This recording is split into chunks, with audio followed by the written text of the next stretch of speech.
It's Clobberin time!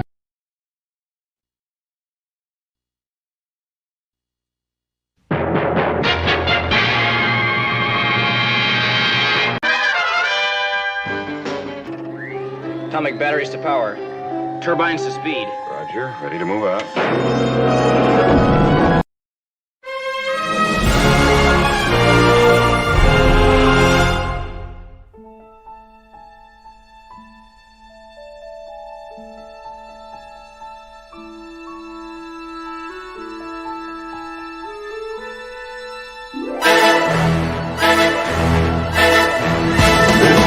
Clobberin time!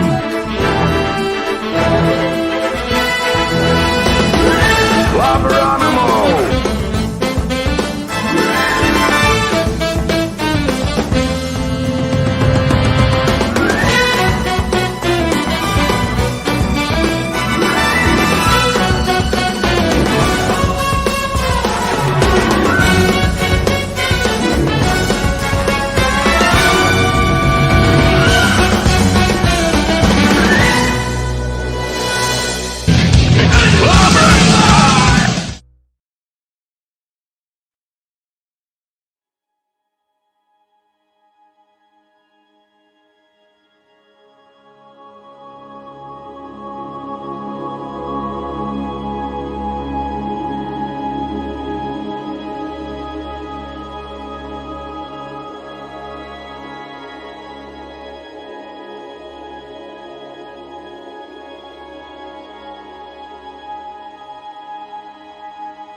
It's Clobberin time! Clobberonimo!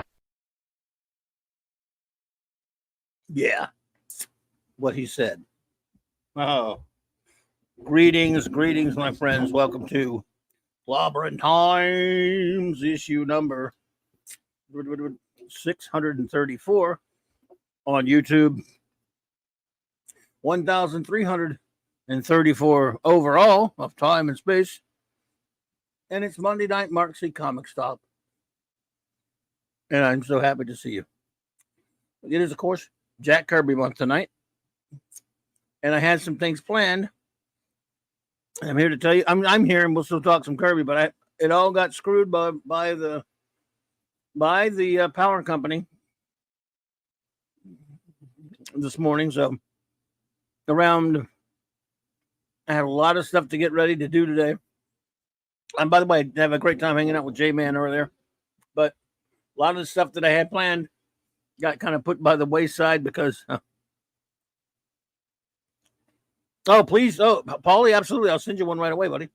We lost power today for the longest time today, and it's on the way, bud.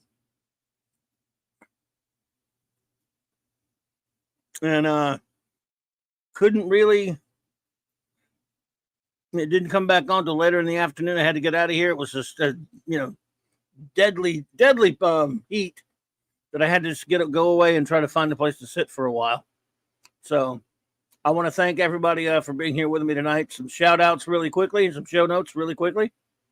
Again, I want to thank the great J-Man and Sean for having me earlier for our usual Monday night get together on our Legion of Superheroes review. Paulie, you got that link, buddy. Had a lot of fun doing that. And for the rest of the week, I'll be all the usual places, hopefully, at Midnight's Edge After Dark, Tuesdays and Thursday nights at 6 p.m. with the great Tom Connors in that group. Hopefully, Stone Loki and I will be hanging out for the Comic Book Grand Table on Monday nights, 7 p.m. Central Standard Time. And then, what else? Well, usual spots. My wild card Wednesday nights. It is, of course, Mondays and Wednesday nights in particular. This month, all about Jack Kirby. It is Jack Kirby month on Clobberin Times. And let's see.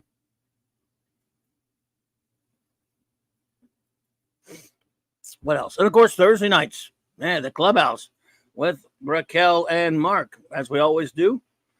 Reviews of Tales of Tomorrow, Jerry Anderson's UFO, a Star Trek comic, the early voyages that we're reviewing, and stuff like that. And of course, on Friday nights, hanging with my good boy J Man and on his channel on Friday nights for our Jack Kirby's Fourth World review we were doing for over the next couple of months. And my buddy Nick Weiser, 32 Flavors of with the Comic Shop Boys over there, and that's always a lot of fun. And remember, as always, there's Star Trek. That's in Saturday Night Star Trek. 4 more episodes this coming week. We're just beginning season 2. Star Trek Voyager. And on Sunday nights, it's the Geekery with the great Mark D with the C. And I'm proud to announce that I have a good buddy of mine popped in just now, Paulie with Latino Slant. Hey, man. There you go. Hey, it's What's been up, too bro? long, my friend. Can you hear me? Yeah, you hear me okay? Yeah, I can hear you fine. Been way too long, buddy. I'm glad to see you. Well, you know, you got your big time now on Mead. No, you know, that's the other way around there, brother. You don't have time for us little guys. What? Yeah, look who's talking. How's it going, man? How you been? Great to see you. You know, well, bro. Well, I mean, you know, it's always one thing after another, and yes, you know, and for me, I got to keep for my sanity, keep what I'm doing positive. And you know, with YouTube, it's like it's really hard for me to maneuver around that sometimes. So I just got to remember, you know, if I am gonna be critical in something, that it's coming from a place of honesty, but I'm not gonna just get on something just to argue, because I just never go away feeling good. No, I hear you there. And, discussing is fun. Arguing is not really. At least not if it's just No, it's just no one likes to be yelled at. It's like it's just not fun, or called names. It's like it's not worth it, guys. It's not worth it. What's worth it is, what I like it when we get on, talk about old movies or countdowns, stuff like that. That's a lot of fun. And or like you feel with a trusted buddy like this is great. Another buddy asked me to be on his panel, and I'm just like, we can do if it's just me and you, cool. Or if we want to record a video, I'm down. But I've really cut back, man. I understand. And so that being said, the slant's been pretty busy. yeah. I mean, there's a lot out there. A lot out there, bro. Man, I'm sorry I missed this afternoon. Like I said, I couldn't get home. I couldn't come home because I had no power till like about 5 or 6. But you had a big one today. How'd that go? Yeah, I was really looking forward to your reactions on everything. Obviously, we had Cameron Pasha on live with a couple other kind of up and coming YouTube channels, Sin's Corner and the Base Go Scenario. Yeah, good people. Cool. Great deep talk, like just on all aspects of the Blue Beetle movie. And then I had interviewed the director a few days ago, so we ran that interview. Oh, cool! Wow, nice. Let's and if anyone has the link, please, if we can get that up there on Paulie's channel. And of course, because I knew you'd mentioned something about interviewing him. And of course, Paulie, look, 3 years now. This is the first friend I made on YouTube. Is this gentleman right here, one of the best buddies I've ever had, and one of the great buddies on YouTube, and friends of this channel for always. And I'm just always happy when he gets to do cool stuff like that. And that's amazing. So cool. Yeah. So it's really it's just really interesting, like what you read in the headlines, and then kind of read out of context, or what's the whole context, and then you meet and interview the person, Right. it's like, they're like, it's not that like they're different people, but they're just you see their whole thing. I don't know if Yes. that makes sense. No, it totally makes sense. Right. So, and I'm not taking anything away from him. I mean, the director went after fans. He got the backlash, and he piped up pretty quickly, if you remember. To his credit, unlike some other people. But then I really got a sense of just how much he is invested in the film and how deeply he feels for the film, and that goes a long way in my book. Yeah. When you're, so regardless of like, oh, I didn't like this, I didn't like that, but I know you and me been wanting to talk about, the Blue Beetle, and me and you've been talking about it for the last couple of years on and on. Years. Yeah. So I don't know. I know you had some other stuff planned. No, don't worry about that. I wanted to talk to you about it, but I know you're busy, so I didn't bug you. But because this is something that's been important to you that you've covered. Again, like you've talked about, you and Tom talked about it for a couple of years, and you and I have talked about it. Yeah. And I do want to know your thoughts on it, because I'm very critical of the film. I didn't like the film much, but right. I wanted to like it, and I think there are things that could have been changed that would have made me like it more. And if there was ever going to be another one, I think they could do a good one. So I didn't hate it. I mean, obviously, I'm brutal at something if I hate, but I'll tell you this though. See, I don't review new stuff. In other words, if we're sitting around like on Mark's show last night or on my show, just shooting the shit about what we thought about the movie, but I never go on where I put tonight we're reviewing Blue Beetle or reviewing whatever, Batman, Flash or what have you, what the new film is. I just will either mention it in passing on an open talk show, or if I'm on with somebody else's panel, I'll give my opinions on it. But I never, and again, by the way, which I'm not knocking people who do that. That's great. Who, go for it. Review the new films by all means. I did go see it because I wanted to see what happens, because I knew I was going to be asked about it. And but as far as you were like thinking about me a lot during the film. Yeah, I was thinking about, dude, this is all you, man. This is all you, because you put a lot into this thing. You were very, like you and I started talking about this over almost 2 years ago. And dude, the whole time I wanted this. I wouldn't care if I thought it was the worst movie ever. If you walked out having a good time and the movie did well for you, that's what mattered to me. Because all my favorite superheroes have been screwed around anyway. I'm a fan of Ted Kirby. It's not like in my top 50 or greatest characters that I love. So Blue Beetle stuff is sort of like, cool, if they make a good movie, fine. If they don't, I'll be okay. And it's not like, Batman or Superman or the Fantastic Four, to me, not in my heart like that. You know what I'm saying? So if they make a movie that's really good, I'm there and I go, oh, that was cool. And if they make a movie that I don't like much, and I have criticisms of the movie, but I thought, and I hate how I always mess his name up, Mr. Sholo. How do you say it? Sholo? Just like, the show must go on. Show. Sholo. Okay. Yeah, that's it. I love that kid on Cobra Kai. I thought he was brilliant in the movie. I even liked the late young lady. Yes, I thought they were good. I thought the movie should have centered more on them. Great chemistry. Yeah, I would like to see at least the second half focus more on just those two. And since we did get I'm not spoiling anything, but I would like to see maybe Ted show up. I don't mind it being taken away from him and handing it to someone else. But if you're going to mention him a lot, a little more payoff about him. And I don't like what they did with the Omax and stuff like that. That's a Kirby. And in fact, I don't like what they did with any of the credit. This is not movie. This is DC giving no actual real credit to the creators of the characters and all that stuff. What they did with their special thanks and what they did with their little special thanks in the end credits, I thought was disgraceful. I didn't see. Well, you know how, let's say you go see the new Batman or the new Superman or what have you. It says Superman created by Jerry Siegel and Joe Shuster, or when you go see Captain America or Iron Man, it says, Captain America created by Joe Simon and Jack Kirby. In other words, they're doing that now in movies.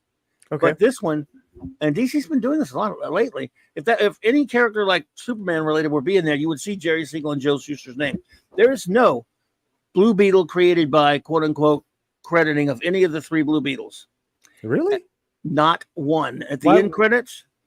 Well, at the end credits is a good question to ask Curly Hammer, because I think we're going to have him on the show next week. Oh, interesting. Because his name is, they had all they did was they have special thanks to, this is almost toward the way back of the credits.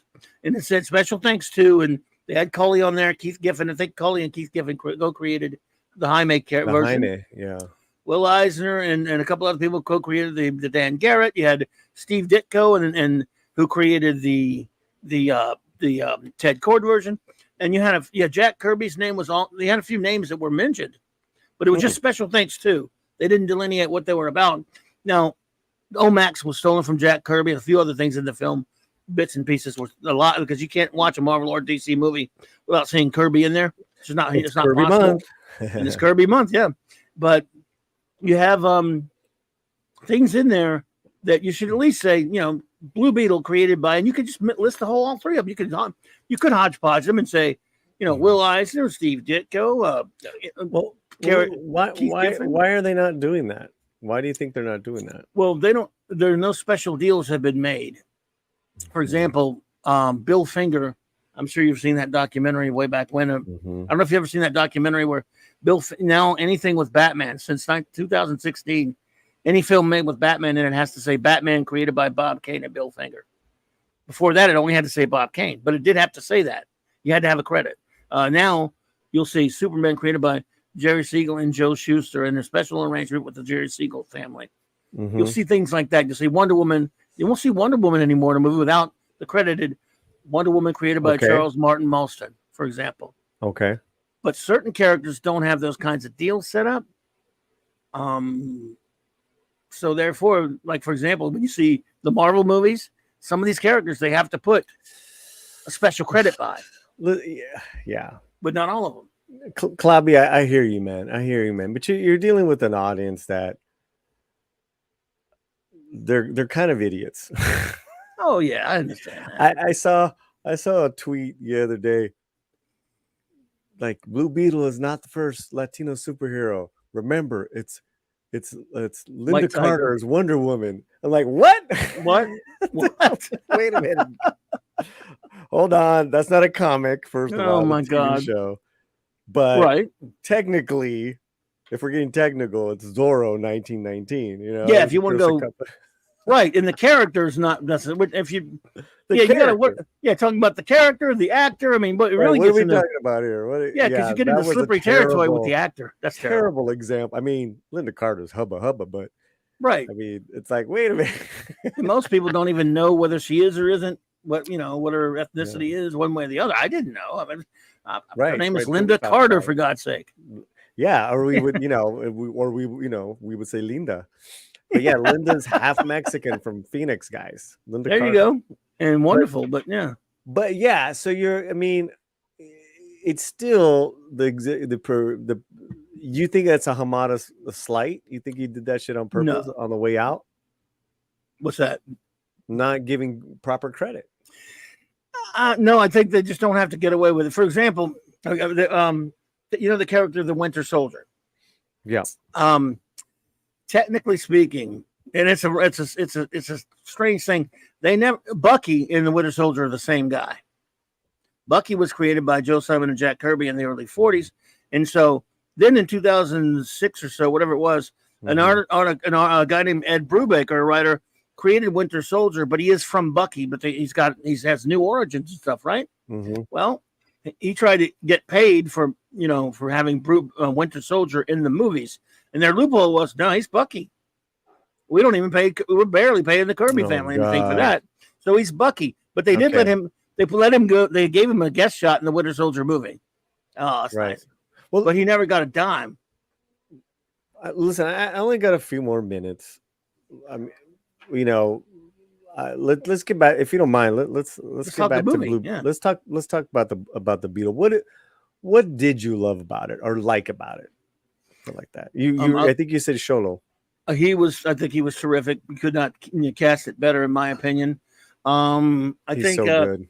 Some of the scenes with him and the young lady, like I said, right. Or you like them a lot, right? Yeah, I like that chemistry that they had there. I think and this is what the turmoil I was going through when I was watching the film. About halfway in it, I was, if you take out all the stuff that many of us complain about, the woke, and all the messaging and all that didactic stuff, if you take that out, because that never completely destroys a movie for me, not saying I like it, and I will call it out. But I'm like, if you just leave that out for a second, I'm not a big fan of Mr. Lopez, obviously. I liked the family enough, but I think about halfway through you need to lose them and become a Blue Beetle movie. Don't bring the family along. I think it destroyed the. That's when my only truly annoyance or hatred with the film is that it turned into Blue Beetle and his family and all of them running around in a Scooby adventure and stuff. But to be fair, now I'm that way about anytime they take a superhero, whether it's like on the CW or whatever, and they give him like a Scooby gang. You know, when I'm this is pure comic book bias. This is comic book prejudice. No, that's honest. I think the Flash doesn't need a damn Scooby gang. I think Blue Beetle, you know, if you look at him even in his comics or even when he's on Brave and the Bold, he has a buddy, a pal that he talks to all the time. Paco. He doesn't have the whole. And by the way, the family was really good in it. They just, I didn't think they needed to be involved in any of the action. Yeah. To see this family running around fighting commandos and all this crap. And then why does Ted Kord's? How can a Kord Industries have a bunch of jackbooted thugs as acting like cops or worse than cops, but acting like stormtroopers? I'm like, that scene made no sense. You need to explain that kind of garbage. And what they did with the Omax, I thought was a really weak ass way to handle the story. He needed a better villain in the film. He needed a better adversary. And if the last half of the film had been him and her dealing with the situation, him coming into his own with the armor and some things like that, I would have really loved it. I mean, I would at least liked it a lot more. What did you think of the suit? I just sent you a link to a video of Sholo putting the suit on. It's like it's on QuickTime in Twitter. Yeah. What did you think of the practical suit? I like the suit. I thought it was pretty bad. It was cool, pretty badass. Yeah. Did look pretty good. There was some pretty good effect shots with the flying in the suit. I mean, yeah. What did you think of his dream state? Spoiler. You know what? I know Penny hasn't. No, you can do a spoiler. Oh, okay. I'm sorry. Penny hasn't seen it. I don't want to. She's going tomorrow. Okay. So Sorry, Penny. I won't say anything else. I won't spoil anything else. Well, I'm sorry you didn't enjoy yourself, but I'll tell you one thing I love though. One other part. If you did ask what I loved, I got to admit, dude, they got me right into what did the kitties say? The feels when we go into the lair. I knew, dude. Oh. I thought about you when all that laid out, and I remember I think a few months ago or a long time ago, I said, dude, they're paying homage, and Ted Kord, he's all over this movie. He really is. That's what I'm saying, man. I'm like they have to bring him into a live action somewhere with just him and Sholo. If it's Jason Sudeikis, that'd be beautiful. That would just be so. You know something, dude? You know what? Ted Kord, this movie does something. Again, we're not gonna get spoilery about it really, but it actually does something. No matter how mad I am at that whole last half of it, it does do something that DC Comics has failed to do in the past 30 years. They are 20 something years, because DC Comics destroyed Ted Kord for no good reason in comics. Now this is spoiler, but it's comics, so it's different. They basically murdered him. What happened was they had Maxwell Lord kill him, blow his head off, just so they could use it as a linchpin for Wonder Woman to murder Maxwell Lord in darker days in about 20 some odd years ago. And I'm like, why did you have to kill? Could you just? And they did it. The reason was obviously they wanted to replace him with Jaime. I said, couldn't he just? I mean, we've seen now in this and on some other things, you could have still handed it to Jaime without murdering Ted Kord. Well, you know, I don't want to spoil anything. No, but no, you're not really. I know what I mean. Here's what I'm hearing, right? Is a lot of gripes in the past have been how they've kind of like butchered, the lore, these other things, and they kind of do the opposite. Yeah, I mean, Garrett and Kord, and then Jaime's respect for for that and Tio Rudy, who's because the whole scene was that he was kind of blown away that Ted Kord was the Blue Beetle. Oh, that was beautiful. That like, man, such a good scene. I was really enjoying. To that point, I was hanging on. Again, the family got on my nerves, but my family gets on my nerves. So that's, I don't want to say anything because, like, I think you're I think you're the only person I've talked to. I've seen other reviewers. Mhm. It's very, very, very, very few that have that did not like this family. If I liked anything, him. people loved the Right. family. They just thought it was an okay superhero movie. I liked his love for the family. I liked the family initially. I said, but at some point, you It was too any much superhero for story, you. you let the family go for the second and the last half, and it's on the superhero to carry the rest of the movie. I don't want them. Sure. I don't want families fighting villains and commandos and silly shit like that, and grandmas with guns and all that kind of. I know people thought that was amusing. It was, yeah, it's cute, but it's just like, oh, I'm cringing too much when I'm seeing all that stuff. I don't really think they needed to be there. And spray painting on the damn beetle. Okay, so let's talk about that. That was honestly a very wasted moment because animo, which is the word that she spray paints, everyone in the family says that to each other. The father, Sholo. It's a beautiful thing to say, you know. Yeah. It's like, you know, like a beautiful word of encouragement. Right. And empower, like just a so I like the message. Sure. But it wasn't established that she was a spray painter in this entire film. No. And okay, where did you get the spray paint? He's pretty talented too, because it was And pretty then good. you that to me was listen, it didn't, none of these things killed it for me. Right? I was just like, that was a wasted opportunity. I didn't like that. So yeah, I actually thought it looked cool on the bug, but I would have liked to have had a better context. That's fair enough. I got to tell you, I like a lot of the stuff about the family talk, but I think they had maybe a little bit too many pep talks inside his head about his family, about how love and how wonderful family is. They're very valid, and I agree with them all. But about the 13th time someone was sitting him down telling him how lucky he is he has a family, I'm like, we got it. We understand. We hear you. It's great. I mean, I love my family. Come on, man. I'm just saying, 75 times is a little bit much. Oh God, now you're exaggerating. Listen, the grandmother. There's so many great lessons there because the grandmother tells them when we can mourn and when we can't. We got, I thought that was incredible.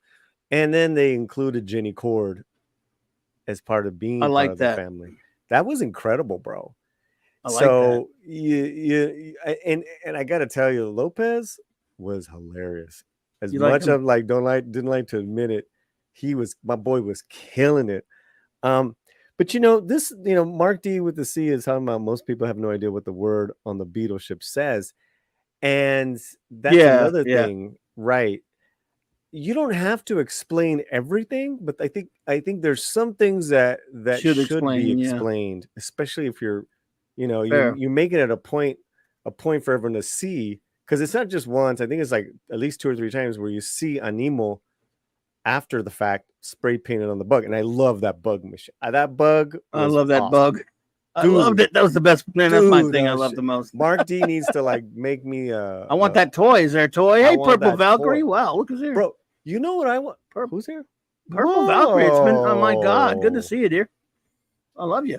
I want that toy. Is there a toy coming out of that? What's that? I was just thinking about Purple the other day. Oh, I think about Purple all the time. Love you, dear. Yeah. There's got to be a toy coming out of that one. I want that. Well, the merch is out. I hear the merch. I heard the merch is doing pretty good. But I know for a fact the backpack, the bug backpack at the movie theaters are selling. Everyone's buying the backpack thing. Oh yeah. You pour the butter in. You pour the popcorn in. Oh, the popcorn. I saw that isn't that expensive? Did you get that? Like 30. It's $35. Did you get one? No, but Chris Gore got 2. People were buying them up. They're pretty cool. It's really cool. Nice. I have our event poster. I'm gonna give away to an audience member maybe next week. Nice. But so that thing with Animo, it's such a beautiful thing and in a beautiful shared connection the family has. For them not to really properly explain what it is, that was just a wasted opportunity. Right. Yeah, I can see that.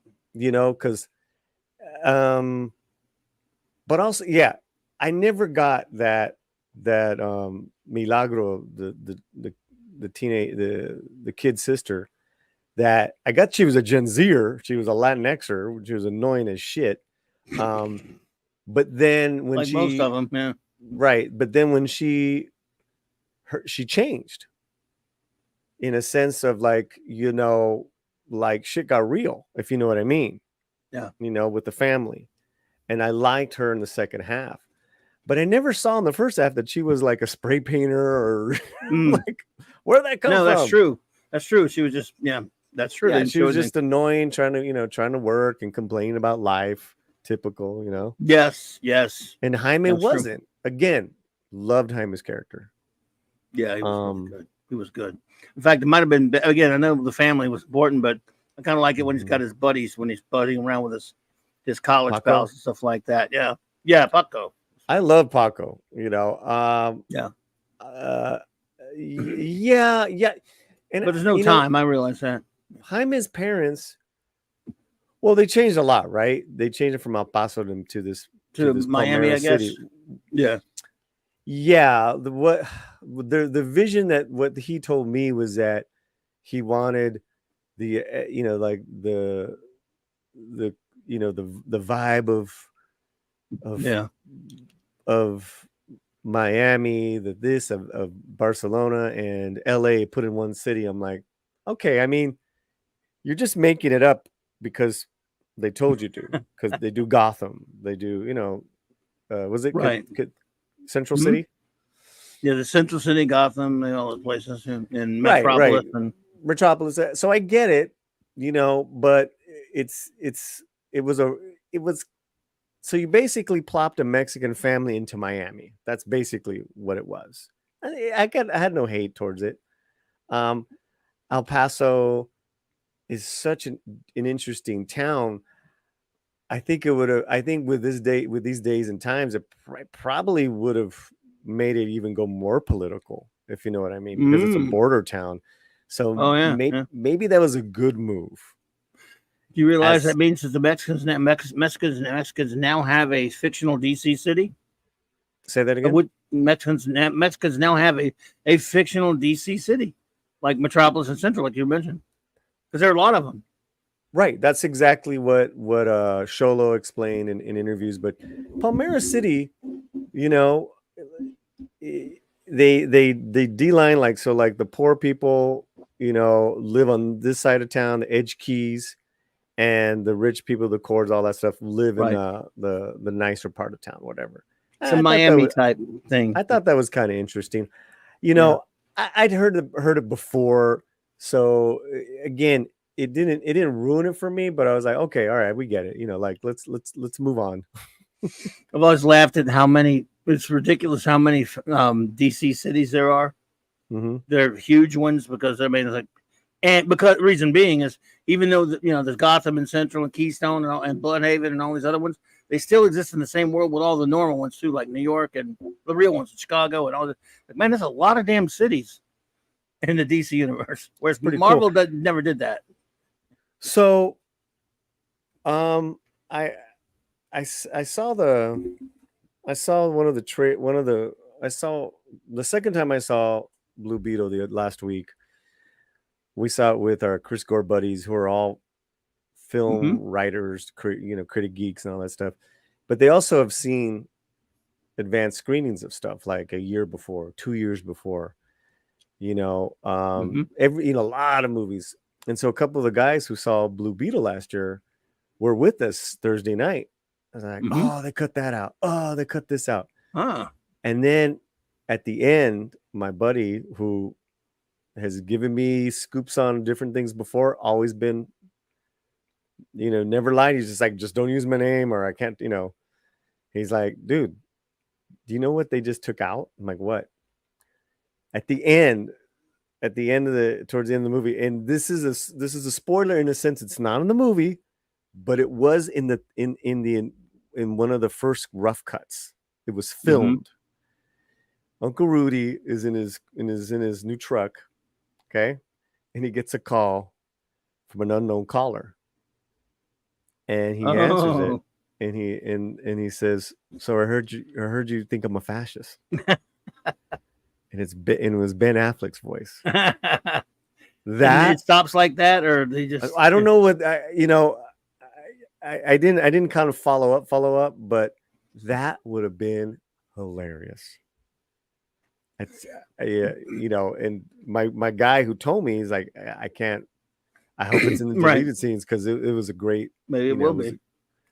But With regards to that line, a lot of people don't. This comes from a place. Not that I like it. I think it was really dumb to put it in the trailer, but terrible move. Right for the Terrible trailer, move that cost DC money. Cost them big money. There was good faith because the fandom loves Sholo. There's good faith. We love Sholo. We'll kind of give Blue Beetle a chance. All right, sure. That hurt it, but see, the whole point for those who don't know, it's not like they just pulled it out of their ass because somebody not even George Lopez didn't even come up with that.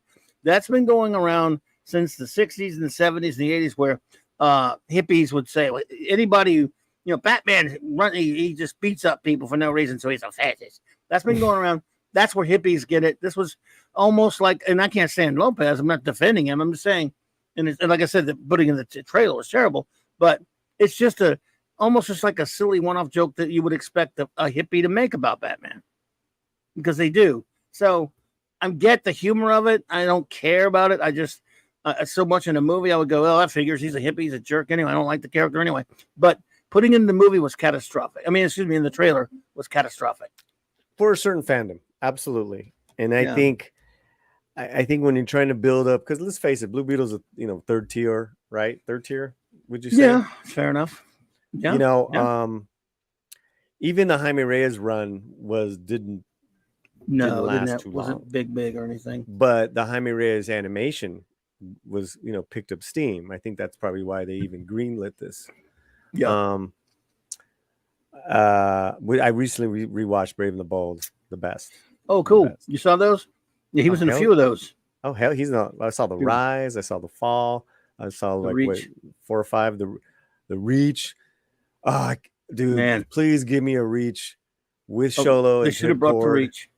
That'd have been so cool. I love the Ted Cord episode where Jaime, Batman kept it from him, so he went to the island to find out about himself. This is the Susan Sarandon character was taken from the crazy uncle character, but yeah, right. The uncle was good, but she was taking that. But I loved that episode. That was weird. That was the one, by the way, dude, what made me like Jaime, because I'd never read this comic that much, and I was just getting into Batman Brave and the Bold because I love it, because it came out at a time when The Dark Knight with Heath Ledger come out and everything was dark and brooding about Batman, but they made this kids cartoon full of Silver Age, historical references that were just fun and silly. It was, like I always said, Batman the Brave and the Bold was a show made for 8-year-olds and 50-year-old 8-year-olds.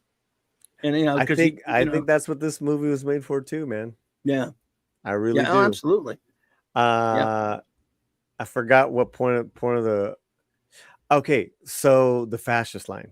So yes, it's out of context in the trailer, killed the good faith from the fandom towards this movie. Yeah. And then Soto didn't help by his, my work here is done, because he was getting snarky back with other snarky people. It's like you can't do that on Twitter, man. They're not gonna, people are gonna use it against you, and they use it against the director. There would be people, let's say it wasn't in the trailer. Yeah. There would still be people that would hear the movie and be angry by it. They go, "Hey, this is a movie." You know what they say? They say there's some bitches say Batman is fast in the movie. However, it would be less effect. It would be still more people going to see it. Now, if you threw a line, I would throw a line. I wouldn't have it at all personally, but that's just me. But if you're going to throw in there, it says Batman, you should probably have Jaime, who's a big Batman fanboy, go, "No, he's not. I lived in Gotham. Batman's great." A one-off joke line between the two of them, I think, would have been more, easy, more palatable for audiences personally. But I think the outer world of DC, LexCorp, Gotham was really like, it was there, signage, yes, was there, but it Wayne was Tech, right. And then you saw Hyman wearing his Gotham Law sweatshirt. That was cool. Yes, but I think in the scene, I actually disagree. I think if it wasn't in the trailer and you just saw it in as the whole scene, Yeah. I don't think that there was. I think for people like you that really know it and know Jaime, yeah, that would have been cool for Jaime to stick up for Batman. Yeah, because Batman. it's true. Yeah. But you do gotta remember Uncle Rudy in the context of what he was talking about. His love was for Ted Kord, not for Batman. Which was And kind of he even weird, said really. it. Yeah. He Because said he's Cord's like like Batman's a industrialist. fascist. Ted Yeah. Kord had a sense of humor. That's my dude. that was it. Yeah. That was the whole controversy, right? Right. I mean, how stupid was that? That the not us reacting to it, but that the producers, whoever produced and whoever greenlit that trailer, knowing that it's so out of context, left that in the damn trailer. It's unconscionable when you see that and you want to root for the movie and you're like, look, man, don't shoot yourself in the foot. Just throw it out there and like, yeah, I'm with you. I think if it was just in the movie, most they would still see. You know how some people are always going to be offended by something, but for the most part, yeah, it would have been mostly innocuous and people wouldn't really care too much. But yeah, this is where we are. I think they did that for Wokoso points for sure, sure. It's really unfortunate, and it's really unfortunate that the way I was pretty extensive in today's live stream, and I've said this before that Warner Brothers completely mismarketed this film. I don't even know how much money they had compared to The Flash, and the media just tripled down on the Latino culture of it all. It's like, dude, you're gonna have Latinos come to this no matter what. Don't sell it. You have to sell it to the masses, and I think that was a huge mistake from Warner Brothers. And then the media just, they just cream their own Wokoso pants as far as like, let's triple down on the Latino culture. You have to because it's a Latino. It's like, no, you have to because it's a really good family story and it's good for the kids. That's it. Yep. Anyways. Yep. Do you think, well, we don't know what's going to happen yet, but I mean, it would sure be, whether I like the movie or not, even there have been plenty of times where I've not liked the movie, where I would hope that somebody would get a second shot to try it, to a character, because it's no fault of everybody else. I certainly wouldn't mind seeing him get a second shot at it. You think it's possible, or it's just way too early to even speculate at this point? He'll be back. Xolo will be back. As that character, you mean? As Jaime Reyes. Okay. Let's mark it here. They love him. And they know really that they know. Here's a couple of things that Warner Brothers already knows. He's very marketable. He's very mainstream. He's very likable. And he's got another season of Cobra Kai coming out. When? I can't wait. When? I don't know. I'm just saying. And he's young, and they're casting very young for the other roles, so it seemed it would fit in. But I also think that they know and here's two more things, guys. They know that you look at the numbers, the Latino market in the U.S. showed up immensely this first opening weekend to really. A superhero third tier superhero movie with a kind of a no name lead. There was no names in this movie, no star names. There wasn't a Robert Downey Jr. There wasn't a Chris Hemsworth. People didn't even know who Chris Hemsworth or Chris Evans was until after the fact. Now everyone's gonna know Xolo, and that Xolo was great in it. It would have been something if Xolo wasn't good in this. We wouldn't be having this conversation. So they know that the Latino audience will come as far as the U.S. market. Finally, I'd like to say that they know this film got the raw deal with superhero fatigue and with the strike. Yes. Yeah. because Sholo, their biggest asset coming out of the Flash was like, well, shit, we got Sholo. He can promote. He's really gonna like turn it up. They were counting on it, Clobby. Front and center, we're gonna have Sholo and Bruna promoting this film in every American city.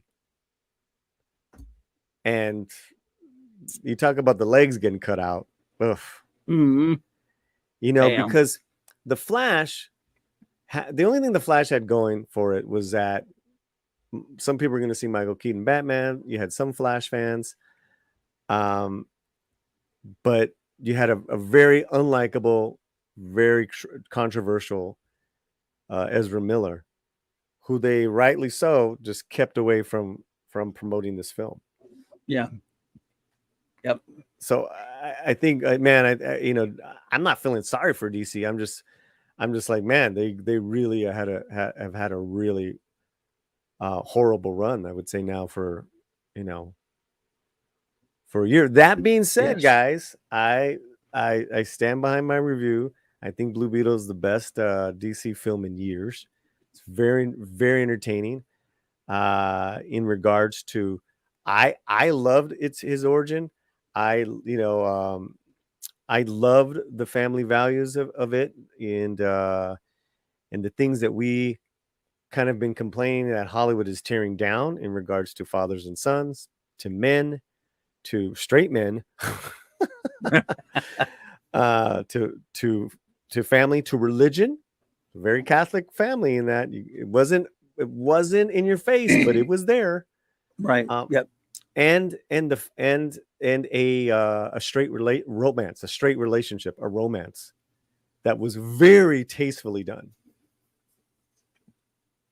Yes, all that is absolutely yes. Like I said, I wish the story had been better to my liking anyway, and so I was very disappointed with the way the story turned out. But if they get another crack at it, I would like to see them focus on him, that character.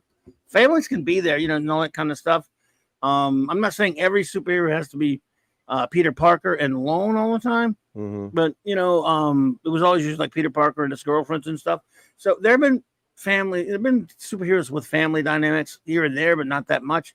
But when the rubber meets the road, I want to see the superhero dealing with his problems without a Scooby gang or a family running around. But that was just me. So anyway, we'll see. We'll see what happens with it. And he was terrific in the movie, and that's got to help. I think, and I don't think maybe Jenny Cord will be back, but I don't think the family's will be back. I'd be very surprised if they're going to do another Blue Beetle film.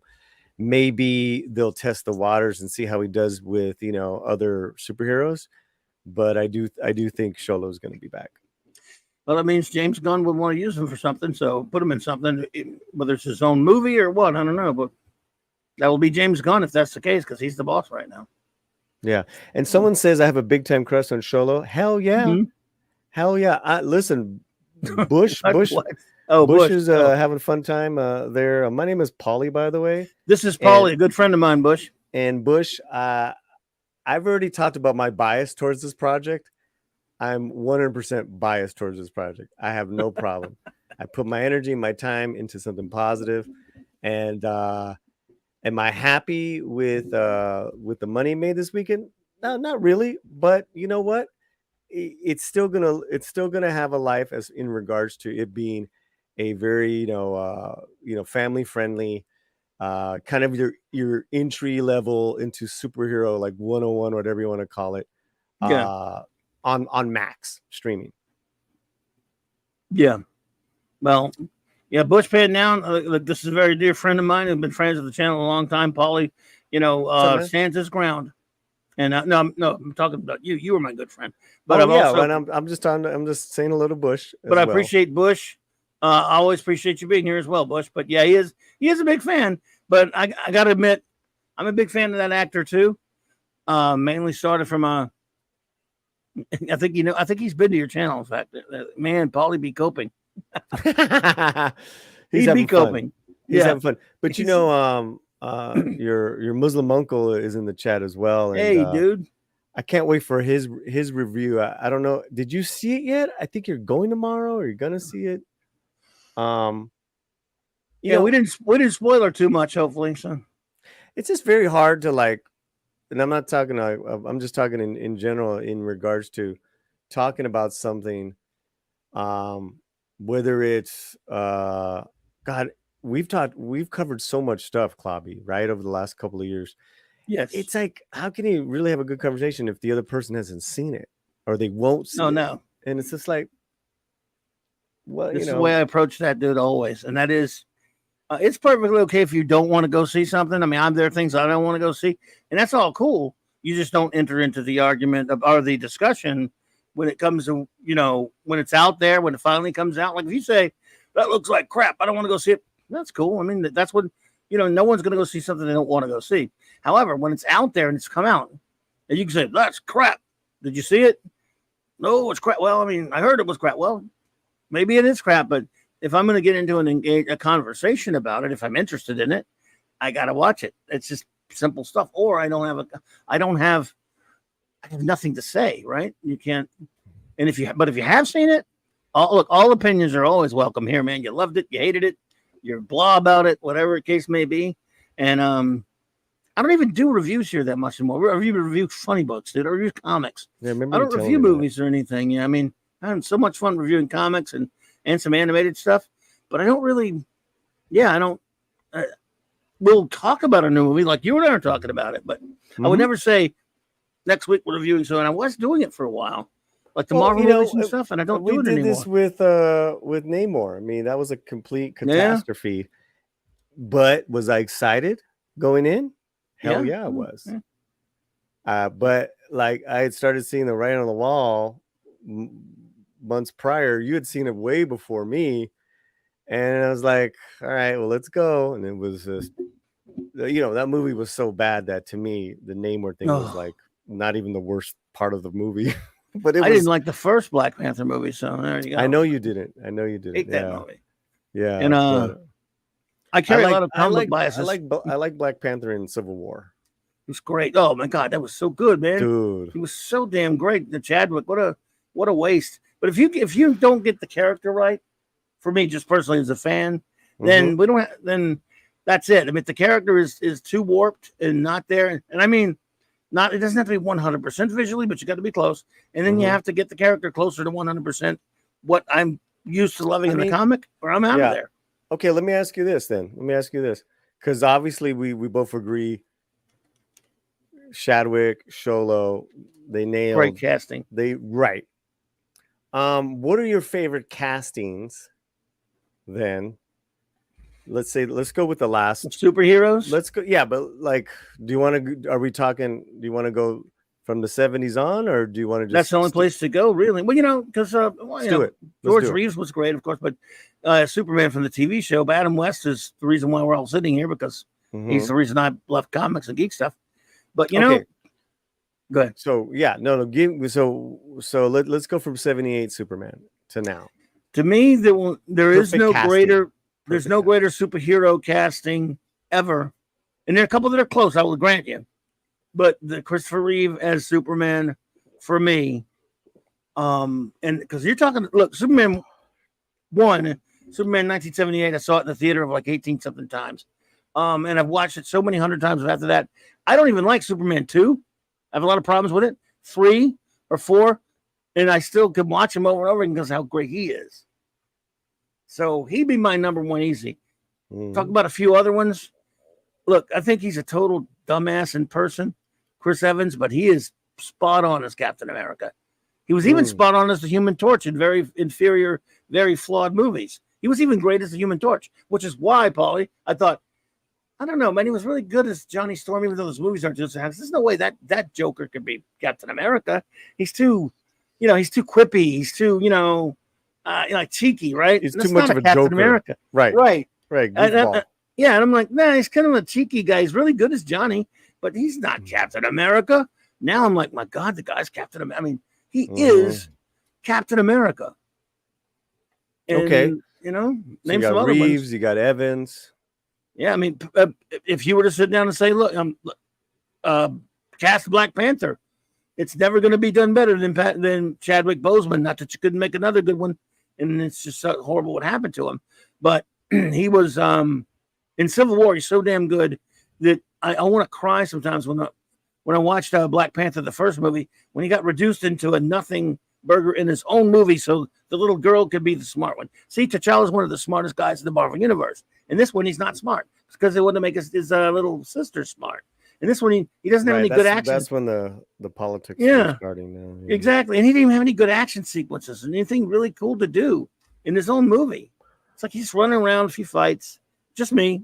All right. So those are your top three, or those off the top of your head? Let's see. I guess I can't. Yeah. I don't know if there's anyone that quite stands out more than those three. Maybe one other one. I would actually, and I'm not just saying this, Cholo, as far as the character, Cholo was up there, but if you want to take, but the character's got to be something that's really special to me. And the Blue Beetle, any of them they're just okay to me. So if I were to think of a character that I love, casting wise, that the cast perfect, I'm gonna go with those three. Yeah, because there's no one really else stands out. Listen, I love Tony Stark. I mean, Robert Downey Jr., but he's not really the character from the comic. But I love him. But other than that, yeah. I see this. Well, let me put a pin on Sholo, because I know. What's his name? Bush guy. Go get him, Bush. Bush pan down. Bush pan down. Says I'm talking about Sholo too much. You got a crush. I'm gonna stop. Nah, I did it too, man. Here we go. I did it too. Christopher Reeves, number 1. Wesley Snipes, Blade, number 2. Oh yeah. Michael Keaton, Batman, number 3. That's Good. my top 3. Snipes was damn good. Think about that character. He's so good, he could still do that character. Right. But the thing about that character is he was not one. I knew him in the comics. He was in Tomb of Dracula, and he had a few other comics. He was not so ingrained in my psyche as a comic book creep that I'm going, my God, this character has come to view on the big screen like I never, whereas Christopher Reeve made me believe Superman burst off a comic book page and existed in real life. Keaton did a good job as a performance. Come on. It was not for the casting. I like those movies. Come on, man. I know you like them. A lot of people do. No, I said Snipes. What? Dude, Snipes was Snipes, great. you just stopped and you just watched him. I mean, come on. No, you're right. I'm saying, but as far as I wasn't a Blade fan from the comic that much. Oh, yeah. It's a different comic. So in other words, Superman, come on. You can't compare. Yeah. I'm saying, when I when I went to see the Blade movie, I was like, okay, it's Wesley Snipes. I'm game. I never really cared for him in the comic one way or the other. Gotcha. But he's fine. And he's really great. But Batman and Superman mean a total level to me. But Snipes Blade, it's still beloved. There's so many since then are simply garbage, like they're forgotten. They're you make two really good movies out of 3, right? Well, yeah, I'm just talking about we're talking casting, performance, of the character. So no question about it. It's a great casting. Chris Evans is up there for me, probably for sure, probably top 5. Sholo top 10. Hey. Bushman down. Hey, get him, Bush. Go get him. Calm down.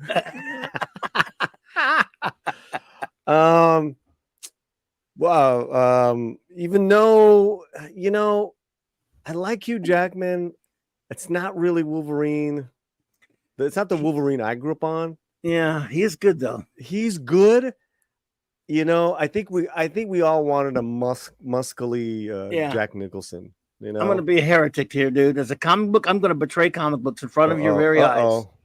You know how much I love comics. Even I can't stand it when some bitch says, that really wouldn't work on the big screen like it does in the comics. I'm going to be that guy. Okay. That Wolverine in the comic wouldn't work in a movie. And I'm sorry. I love him. Actually, let me take it back. I like Wolverine. I'm not the biggest Wolverine fan. But that little again, if they pulled it off and they got some actors that did that would be cool. But let's face it, Hugh Jackson is the perfect transition from the character aspects, but into a normal looking leading man type of a character. But that's not Wolverine. No, it's not. That was never it's Wolverine. Not. But they're never going to cast a guy to play Wolverine like the one in the comic books. They're just not going to do it ever. Especially now. So right now I'm thinking like burly character actors, like a David Harbour if he was younger, more muscly. He actually doesn't have to be that much younger. Just has to be. Somebody hit a good one, by the way. Charlie Cox's Daredevil's brilliant. Brilliant. Yeah, but it's not film. It's TV. Okay. Well, yeah, but Charlie Cox. No, listen. You know what? Let's give homeboy Guagnar some love there. Charlie Cox's and Daredevil is the best Marvel television show ever. There had some issues with season 3, but 1 and 2 are magnificent. Yeah, exactly. He's 5'3". Wolverine's a short guy. Yeah. I want a muscly Jack Nicholson type. Oh, look, I would be all for it. Don't get me wrong. I'm saying Hollywood never had the guts. Wouldn't work. I said it wouldn't work because Hollywood never had the guts to do it. You know, it just if they tried it and it worked, I'd be happy. So, but you got Zachman's good though. He makes it work, even though he doesn't look the part. Exactly. You know who was really good, but it's kind of gotten so lame was Chris Hemsworth. Yeah, and again, good casting. Great casting. Now he's admitted it, and everyone said, dude, you let it go too far. Like, dude, you made a joke out of Thor. Now you're blaming everybody else, and he's blaming everybody else, though. I mean, look, I love you, dude, but he's the one that wanted Fat Thor. He took the money. He kept coming back. So he wanted Fat Thor for Endgame. I'm like, dude, why would you do that? Ooh, Sly is Wolverine? No, come on. All right, who said that? All right, who said that? No, but listen, JT is not. He's not wrong in that you need someone who's very is a very strong type. Right? The thing with how you doing, Paulie? How you doing? Yo, Paulie. JT, I'm sorry, dude. I think he just. You know why I think he said that? Huh?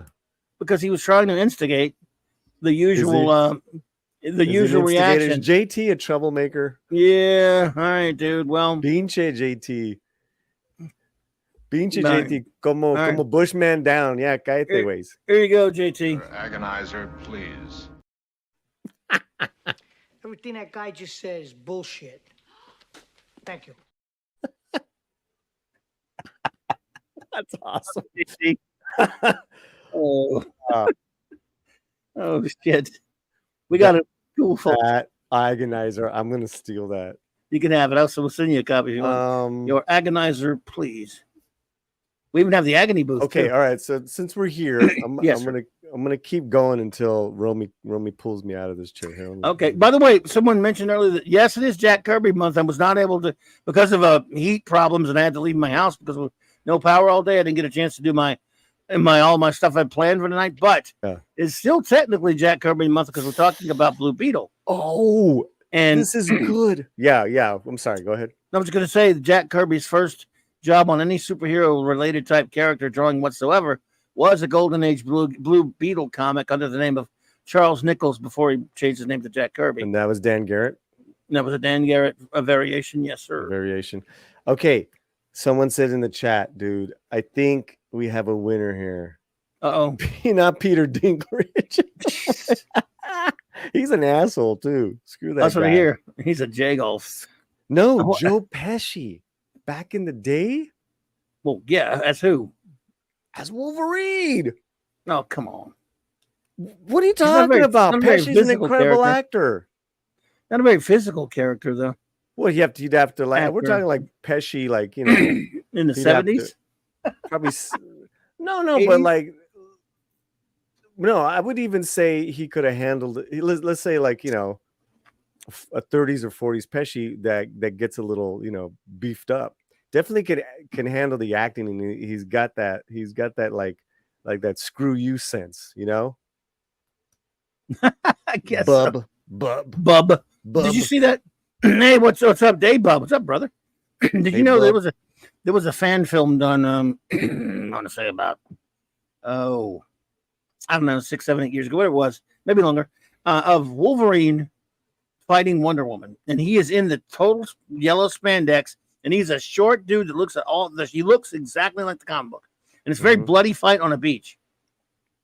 And that dude looks, now I don't know about his acting or any of that kind of stuff. That dude looks like he was pulled right off the comic page to look like Wolverine. If you ever find that, Really? Wonder Woman versus Wolverine, whatever. At least that guy is, if you want to see what it would look like, Interesting. a guy in a yellow Wolverine outfit, you know, that looks the short, has that animal look. Hey, Cardi, you know, Mhm. yeah. So it's been done. You might be right, All right. but All right. yeah. Okay. All right. Let's go. And then I got like 15 minutes. She says. Okay. You want to do your favorite villains? You mean like castings? Yeah. Superhero. Oh man, I tell you, Hugo Weaving's perfect as the Red Skull Ooh. in the Captain America: The First Avenger. Okay. Brilliant. Who else you got? Oh, you know, I guess I would probably. Oh man, I love Hackman's version of his Luther. Is I knew you were gonna say your love hate for that. I love it. I love him. Yeah, I mean, I think he's great in it. It's a version of the comic of Luther from not totally alien to the comic, but there's some certain aspects to it that are movie. And then I guess, man, I don't know, dude. There may be a couple of others out there. There was, you know, I was going to say what's his face is Magneto, but I don't like those X-Men movies too much. Maybe the guy was it Jeff? What's his name is Brolin with Josh Brolin as Thanos. Although it's the performance, not actually the way they wrote the character. If that makes any sense. I can't I can't believe think of too many. you're not bringing up Kang. Kang, John Major. Jonathan Majors. Good Yeah. Lord, dude. I know you don't like it. Oh, what about you? I number one with the bullet, Doc Ock, Alfred Molina. Oh, good. man. Oh, I didn't think of that one. Greatness. It's one of the Perfect. greatest. It's one of the greatest. He's one of the greatest villains in one Brilliant. of the greatest superhero movies. Brilliant. Brilliant, man. It's so brilliant that it paid off in a movie. 20 years later with the latest Spidey. Yeah. That's my number one. Hackman, because as a kid, loved him. Nicholson. Yeah, he's all right. I like. I always like Cesar Romero better. Well, yeah. I mean, Lately, Ledger, aren't you? villain wise, they've been kind of crappy, man. That's because they're not evil. They're all like just misunderstood and shit. And then when they finally make the High Evolutionary totally rotten and evil in Guardians 3, think about it. Trying to think of a movie recently where it was like this guy was just like pure evil. They didn't try to like reason with it. It was pretty good. But a superheroes, Red Skull. Yeah, it's about the last time. Everyone's like misunderstood. Except for High Evolutionary. You know what? I will say Killmonger was pretty good. Yeah, Michael B is so charismatic. They ruined Claw in those movies too. I thought he's a great Black Panther villain, and they ruined it. But nowhere near. Why as how is much Dave Bob saying I'm trolling? What? I don't know. Are you trolling? Dave Bob, I've known like since Earth, man. What do you mean? Who's he trolling there? What do you mean there? Smack that I'm trolling. Pinche Dave Bob. Wow. Come on, Dave. I feel like I'm back in the old days of Valhalla with Purple Valkyrie and Dave Bob. Yeah, I mean, Purple's here, Dave's here, man. All kind of great people here tonight, man. You bring out the best, man. All kind of wonderful people here popping in, man. Villains are tougher. Well, villains are tougher because you got to get the right one. For example, they'll never get Dr. Doom right. We have no chance in hell of getting Dr. Doom right in a movie because of the time we live in. Ooh. And that other guy was terrible. Zod was very good. Yes, he was. And the thing is, the Zod character was nothing like that in the comics. So it's Terrence Stamp. Yeah, I mean, he was just Terrence Stamp Zod. Yeah. Oh man, he was just great. Yeah. See, I didn't like Heath Ledger. Everyone thought Heath Ledger's so great. The performance is good. It's just not really my Joker. I mean, he's. But even that Bane was awful too. The The first one was great. Ra's al Ghul. Yeah, and they couldn't even pronounce his name right. They could call him Roz. It's Raish, but yeah, I mean, Rage, I like but him. Liam was great. That was He was good. fantastic. That's one of He my was good. favorite. That's one of my favorite comic book movies. Period. Top 5. Oh, absolutely. Oh, hey, I'm sorry I couldn't see everything here. Thank you, Salty Traveling for the 99 super sticker. Thank you, my friend. Appreciate you. And Eldritch Lord Hauser, thank you for that. The super sticker chat didn't say anything, and he became a member. Well, thank you, all of you, for that. I appreciate it. All righty, man. What a great crowd on it. Is it Monday? I can't believe it's Monday. Look who's here. I figured everyone's popping in. I'd come in and say hi. Mark D with a C. Good, I got a couple minutes, man. I know. I figured I'd pop in. I'm always lurking. He's always hanging with me on Monday nights, dude. I mean, I can't get by myself. I have to I need some, Jamie Foxx as Electro, not good. Oh, he sucked. That's incredible. He sucked. Yeah, you're right, Brian. Frank Gorshin was great as the Riddler. Yeah, but that goes without saying. Those are the old guys, though. God, that Electro, what a horrible story. From Mark D, man, your nobody cares what he thinks. Okay, you know what? This is Clobby's show. You're right. I'm sorry. Yeah. No, go ahead. Screw it. Well, I gave it. What did I give it on my show? I gave it a B to a B minus. Blue Beetle. Blue Beetle. Yeah, and you were yelling at me. Well, not yelling at me, but yell at him. No more Blue Beetle talk because no, he was talking. You were asking. I thought that's what you want to know. What I thought. Oh, are you talking villains? I saw the movie Beetle review. Yeah. Yeah, you said okay. Villains. Villains. Yeah. My best favorite villain in a movie. Well, heroes and villains. Well, I think casting. I think Captain America. I think God. I mean, he knocked it out of the park as Cap. Who else would I say is a great casting? Charlie Cox, of course, that's not a movie, but I think he really nailed, as you said, he really nailed Daredevil. And villains. Not Ben Affleck.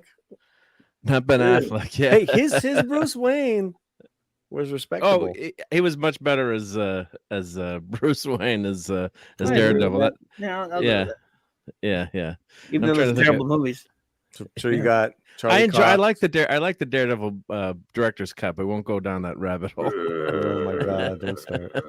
Don't start. Yeah, but got villains. I mean, yeah, and you need a good villain to make a movie work. So I guess best comic book. I mean, Nicholson is a Joker. I didn't think I would go into liking him as a Joker, but it kind of grew on me.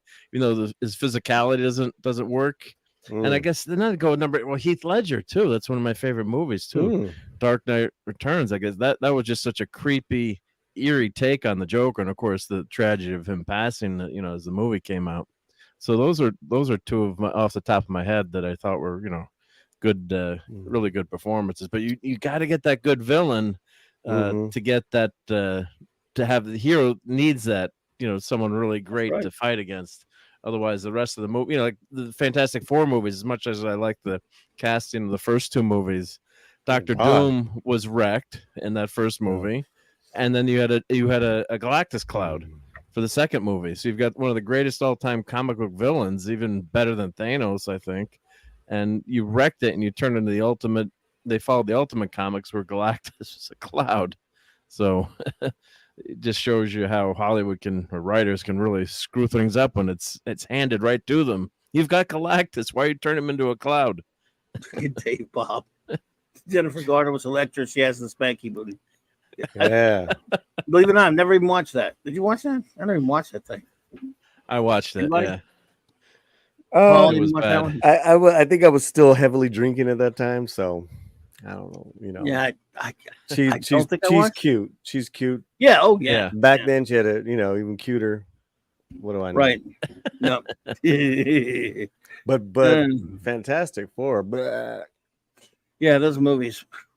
I don't know, but Fade 4 sticks worse. I almost walked out of that. Almost. I should have walked out. Dr. Doom. What?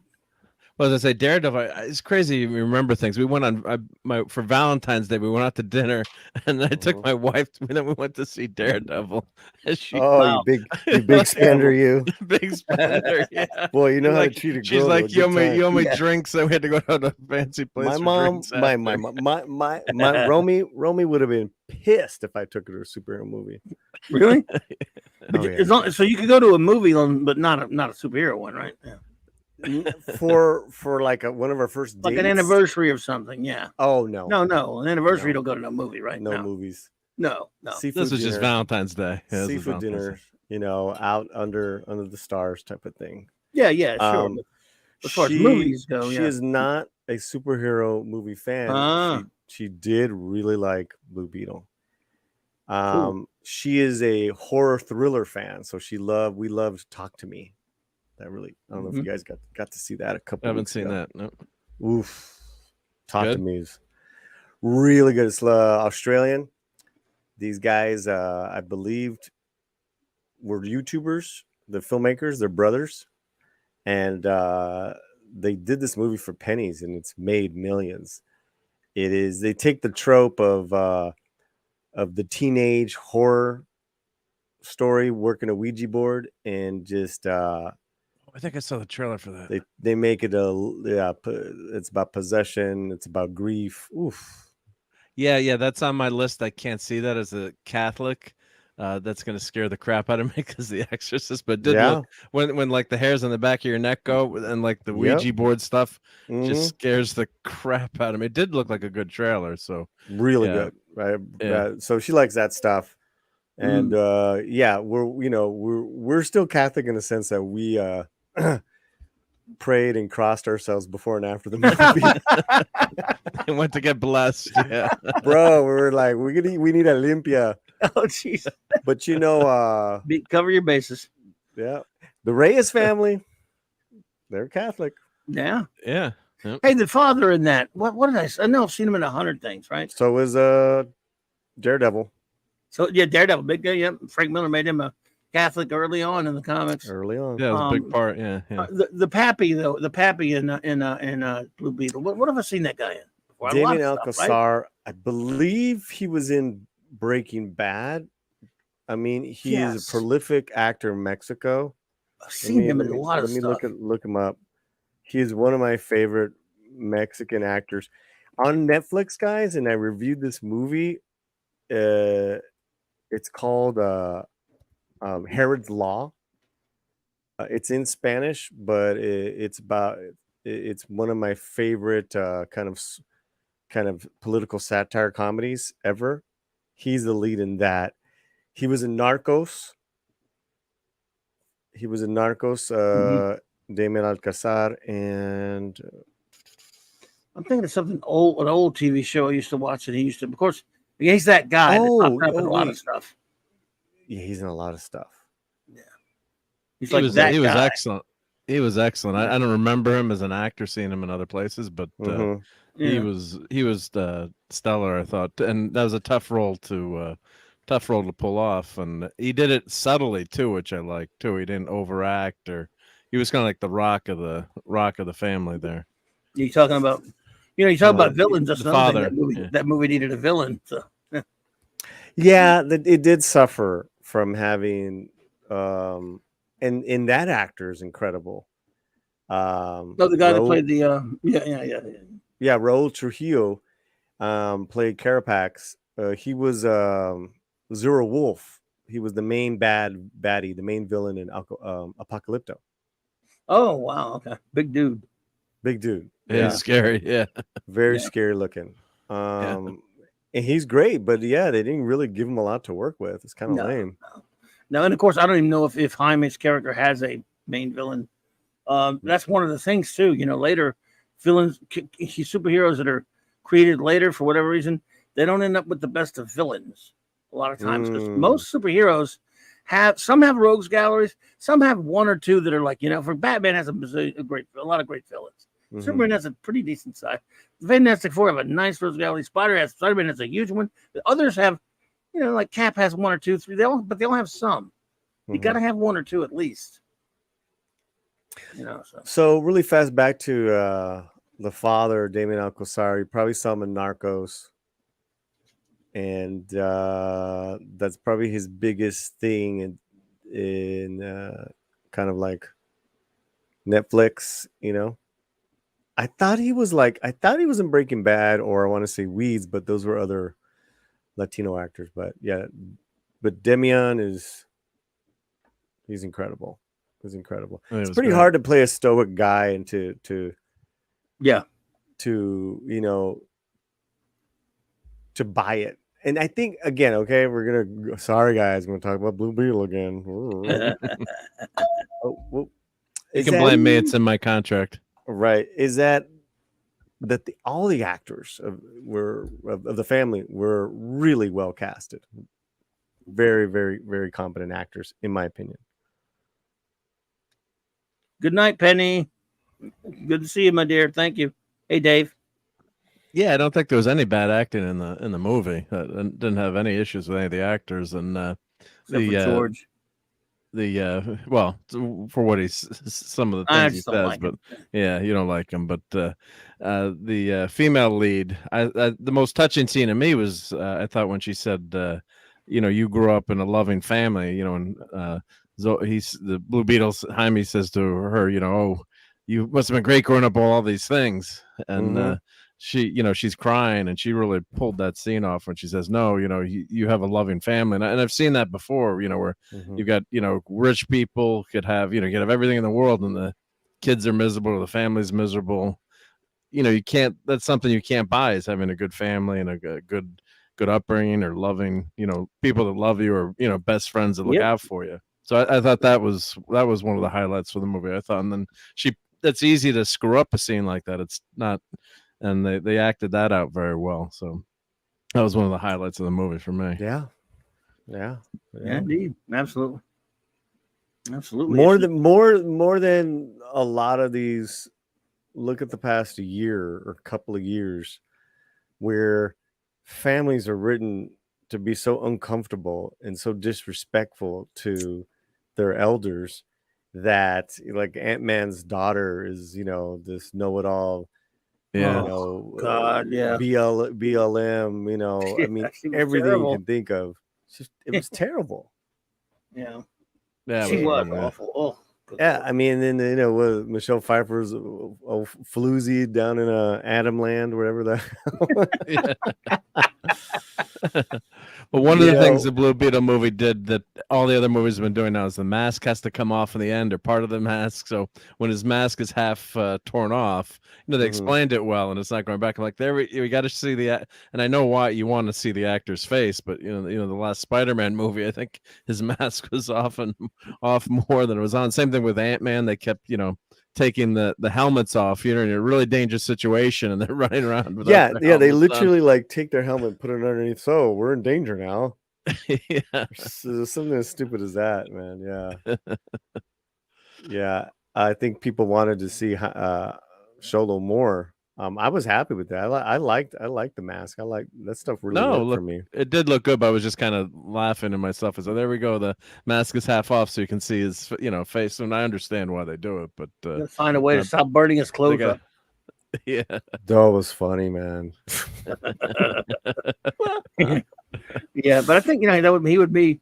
I can't wait for somebody to come up with an Easter egg. If you talk to anybody, let me know, Polly. If there were any hints to Booster Gold in there, because they always come up with these videos, Easter eggs from whatever the new movie, The Heavy Spoilers YouTube channel. He put one up, but I haven't seen it yet. An Easter egg. And then what I will do is, when we get Coley Hammer to sign on the dotted line, and we'll get that interview. We should bring you in. Oh, he's a good artist, though. I like his stuff. It seemed like a cool dude, and and he's been very active in putting, in supporting this film. So I'm like, I'm interested because, there's so much controversy nowadays with, the creators and the comics and the movies. Mark, do you still have that credits thing you showed me yesterday? Oh yeah, I still have that. You want me to show that? You can show it. I was telling Paulie about it. It's these are acknowledgments these days. Now, again, the Marvel movies, whatever you think of them, at least they'll say like Ant-Man created by or Captain America created by. They will show that kind of stuff. And then there's a big long list of acknowledgments later in your credits, even their dumb TV shows, telling me all of which have names and that don't really say much. But he got a picture. This is did you see? You saw the whole credits, Mark? Why they didn't give anything, because I remember just looking for it and saw nothing by the names of the characters at the beginning. Yeah, and that's why I always here. Let's go back this one. Here you go. So that's the the only thing that was in there for acknowledgments. Special thanks. Yeah, and these were all the creators of the different iterations. Giffen and Hammer and John Rogers. That's for Jaime. Now again, they didn't go in any particular order because Steve Ditko created Ted Cord, Terrence Cullins, and Lynn Wein did a series in the 80s when they brought him back to DC. So technically, they created him into the DC universe, integrated him into it. Whereas Joe Gill drew some stuff at Charlton for Ditko. And where Will Eisner and Mike Norton, they worked at Fox and in the Fox the Iger Studios for the Dan Garrett character. And of course, you see Jack Kirby down there because they mention OMAC and probably some other stuff, and that's it. But they don't attribute any names. So, yeah, and people kept asking me about what is the Para Rudy 1966 to 2022. All I can think is that it's maybe a friend of the filmmaker, and that was maybe the inspiration of the real Rudy, of the Uncle Rudy's name. It's just a friend, for Rudy. But that's in Spanish, para Rudy. That's the only thing I think of. That means for Rudy, not someone who doesn't for Rudy speak Spanish. who lived during these times, because it says the filmmakers would like to thank. Then you have the two guys, and then in Spanish, para Rudy. Maybe it was an influential buddy or somebody. I don't know. Yeah. I'm sure we'll find out. Eventually, we'll find out. Sense. I'm sure. Yeah. Yeah, and I think after this they had the second scene. Yes. Yep. Yeah. The second, and then they had the cartoon characters. And then of course I'm a Swiss citizen actually too. I have dual citizenship.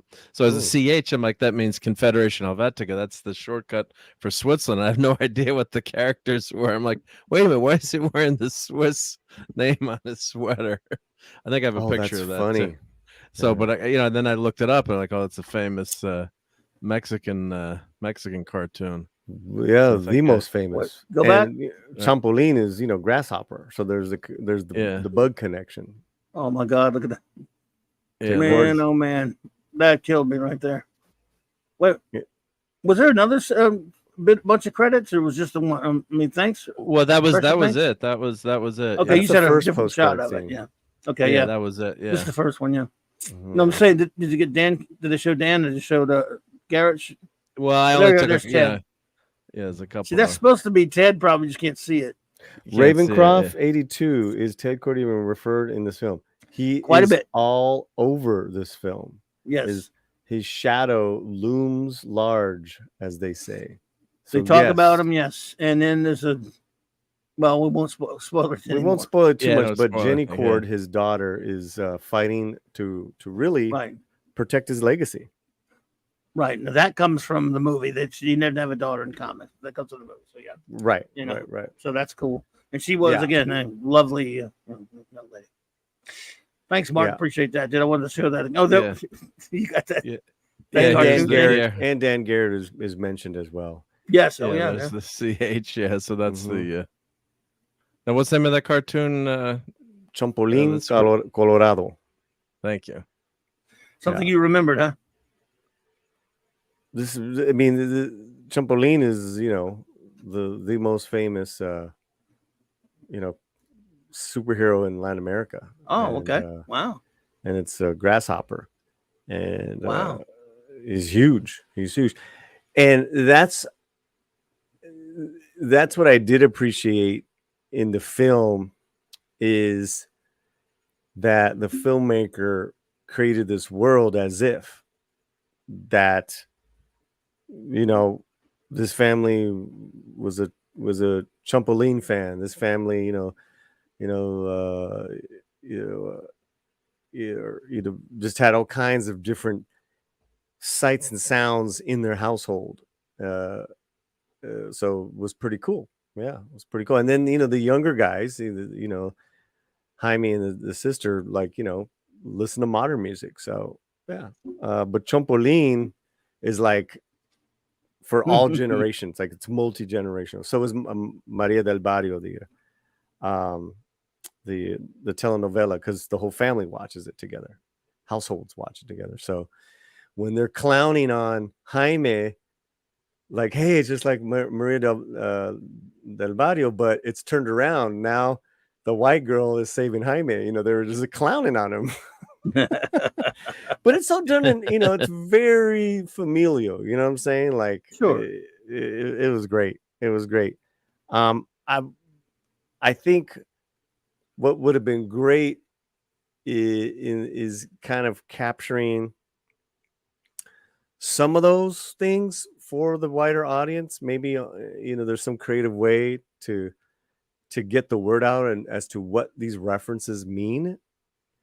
So you can be more included. I don't think you did. You guys feel excluded from the story? I knew I was missing. I knew I was missing something there, an inside joke. It didn't really. That part didn't bother me, but I'm like, oh, they're joking about a TV show or something, and they kind of did explain it. Oh, right. You mean the cartoon, or just in general, like in the film? No, the movie in general. I think he means. Yeah. But I'm saying just some of the. You could tell that was a joke to the family that maybe someone of Mexican heritage or from immigrant family would have gotten, and I'm like, oh, they're and they kind of did explain that a little bit, but but that's okay, I guess, if you have inside jokes that are for a culture or group of people, that's fine too. I mean, it makes it more authentic, I guess, too. Well, you learn. In other words, of course, you're excluded to an extent that this maybe if it's some sort of situation that you're not familiar with, if you've never been a part of. But that's what you do with movies. You show people things that maybe they've not seen before or experienced before. So, and I never watch a movie in like if it's some sort of from some culture or from some sort of that I'm not a part of or never been part of and know nothing about. I never feel like, wow, this should have been made so I understand it all. No, I'm seeing things I don't know and never heard of before, and I feel like that's what it's trying to tell me something. It's trying to show things. So that kind of stuff never bothers me. No, I never feel excluded by, and as long as there are human beings involved, that's all I care about. Be humans first. And I like all the people.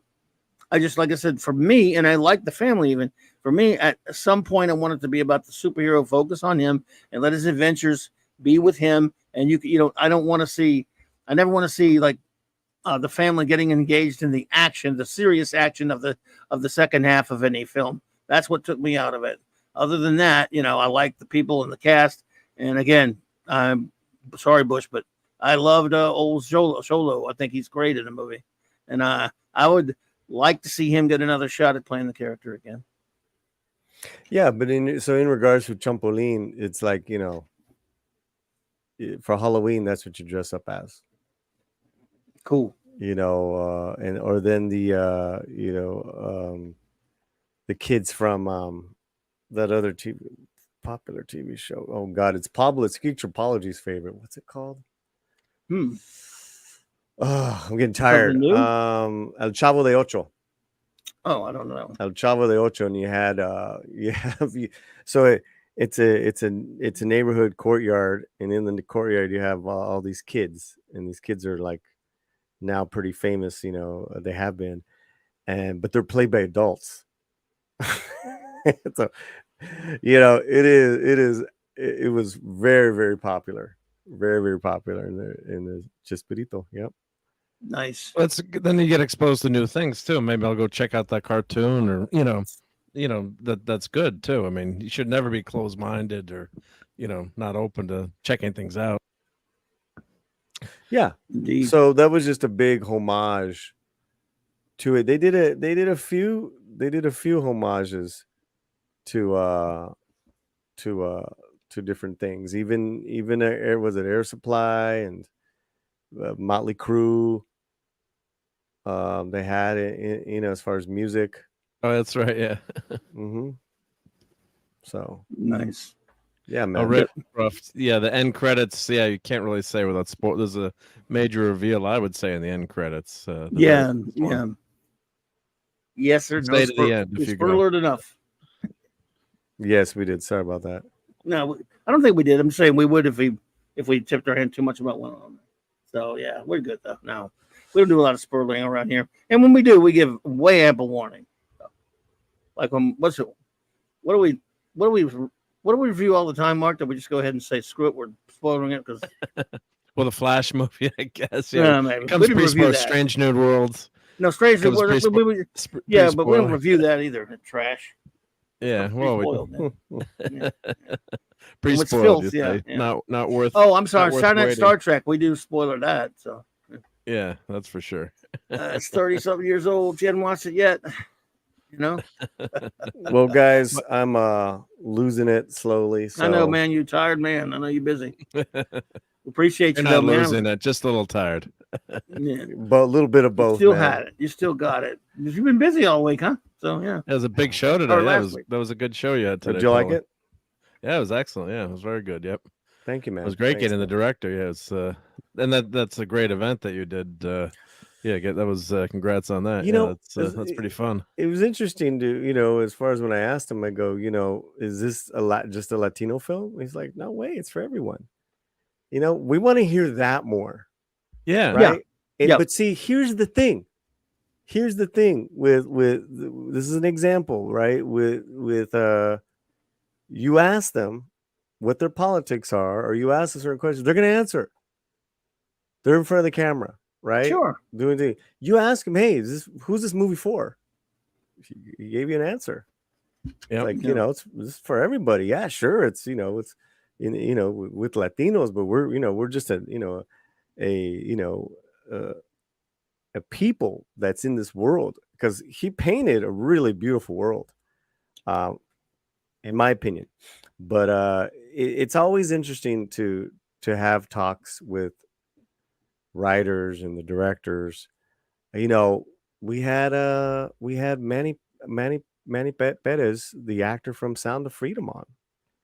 Oh, nice. And you were there, weren't you there? I think so. Yeah. We had Love like that over movie. 300 people in the live Oh chat. yes. Remember? Oh yeah. That was last month. And he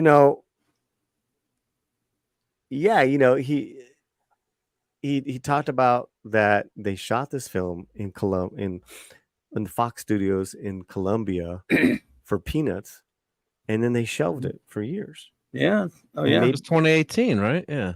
Yeah. That old. Yeah. Yeah, it's old. Great story. And then he would get a call like maybe once a year from the filmmakers. Oh yeah, we're still working on it. We're still trying to get this. But he even said in that interview, guys, and I'm talking about Manny Perez, he plays one of the main bad guys in Sound of Freedom. Yeah. You hate him in this movie, right? Oh yeah. He's so good. He was saying you got to understand, when you do these types of films, like these independent films, even though it might have an actor, like a famous person, most of these films, they never see the light of day. That's just the way the business goes. That's crazy. Yeah, you just go on to the next. But that was a great talk. Because Fascinating stuff. Yeah. he's like this kind of your typical liberal theater actor from New York, and he didn't understand all the hate the film was getting. He's like, that's bullshit. That's bullshit. There's no conspiracy. There's no, this is the real deal. He didn't get it. And it's interesting to hear that from actors, because it's like, it's kind of like your own Hollywood folk throwing out misinformation about Sound of Freedom. And how do you defend that? That was a whole weird take on that movie, how it became a quote unquote conspiracy theory and all the stuff that was flying around that movie.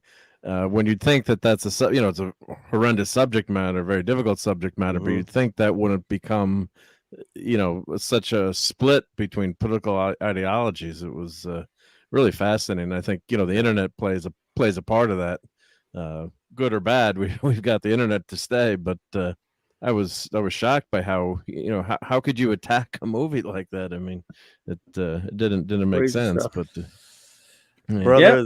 they, I hear they you, find man. ways to attack anything nowadays. That's for sure, buddy. You Yep. know? That's for sure, man. And here's the thing with Sound of Freedom is that it's just now opening up international. It hasn't had any international. Yeah. It's opening up Wow. internationally August 31st in like the UK, Mexico. Wow. There's other countries as well. That's fantastic. Yes, indeed. Because So- all the money it's made is it was made over $100 million, right, domestically. Oh yeah, it's made a lot more than that. And you got to understand, it was made for 15 million, was probably bought and then advertised. So let's say on the high end, you had to make 50 million back to break even on the high. That's like Yeah. ARNG. Retro Nerd um, Girl. It's Hey, made Retro Nerd Girl. $177 million so Yeah. far. Oh wow. It's the number Wow. 10 movie. It's the Nice. number 10 movie of the year. That's incredible. Dad man. far. What's up, buddy? That's amazing.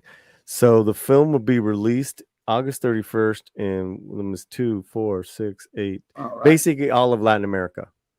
Wow. Wow. And Oh, then it made more money than Indiana Jones and the Dial of Destiny. Imagine that. Ouch. cost a lot less too, brother. And costs a lot. Well, you think? Jesus. Dave Bob saw it. Yeah, he knows what's up. Retro I Nerd saw- Girl. yeah, I What's saw up, it. Retro? Retro Nerd Girl. Good to see you, my dear. It was a great. I saw it. I saw it. Great movie, and I don't see much. It's like superheroes and stupid science fiction movies. But yeah. Yeah. Oh, So- man. Hey, Fiona. Look at you. Everyone's going OMG. in. OMG. I love Paulie. Well, we all love Paulie. I mean, he's Hi, Paulie. Fiona. Good to see you. Go Yeah. get some rest there, dude. Unless Yeah, you guys yeah, go. yeah. We're gonna hang out. We're gonna watch. We're rewatching all the Equalizer movies, and because the new one's coming out, Oh yeah, yeah.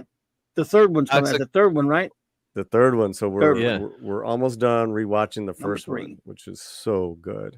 Well, plug for Yeah. Nick Weiser tomorrow night. I'll be on with him for Toxic Tuesday. We're doing the Equalizer movie. First one. What, you're doing First Equalizer? one, yeah. Tomorrow night on Toxic Tuesday man. Yeah. with Nick Bro, I Weiser. forgot Yep. how, like, oh shit, I forgot how good it was. It's like Oh, it's great. Denzel, man. Jeez. I like the TV show better. This is me. You know Okay, what? And I I like thought the about movie. you I was when kidding. Started it yesterday. I'm like, I remember Clobby talking smack about this movie. No, I was teasing. I like the movie. I did like the TV show. It was a pretty cool show. Though. Remember that show? It had a cool soundtrack. Man. It was different. It's not the same thing, but they use the same names. But It's the same name. It's Yeah. the principles are the same, right? I make fun of remakes, but that's not Yeah. really much of a remake. It's just like names and yeah. But TV the show was pretty cool though. Yeah. The principle is the same in regards to like It just wasn't as violent. He's like this again, this like over this over middle aged right. ex James Bond who didn't work out anymore, but he could still scare people with his gun and shit. Yeah.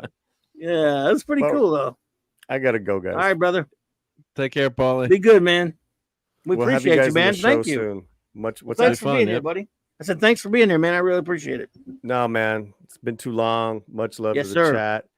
Back at you, brother. Mark D. Let's talk soon. Great. Appreciate it. Yep. Have a good Take night. Take care, bud. Good night. Everyone, the great Oh, Paulie Latino Slant. And man, I just appreciate y'all being here with us tonight. What a great crowd. And you too, of course, joining me, Mark. Appreciate you. Yep. I hope you don't mind me popping. I figured I'd pop No, in I'm and glad say you hi to did. Paulie No, at no, the but end. kidding Yeah, me. yeah. I'm glad you did. Absolutely.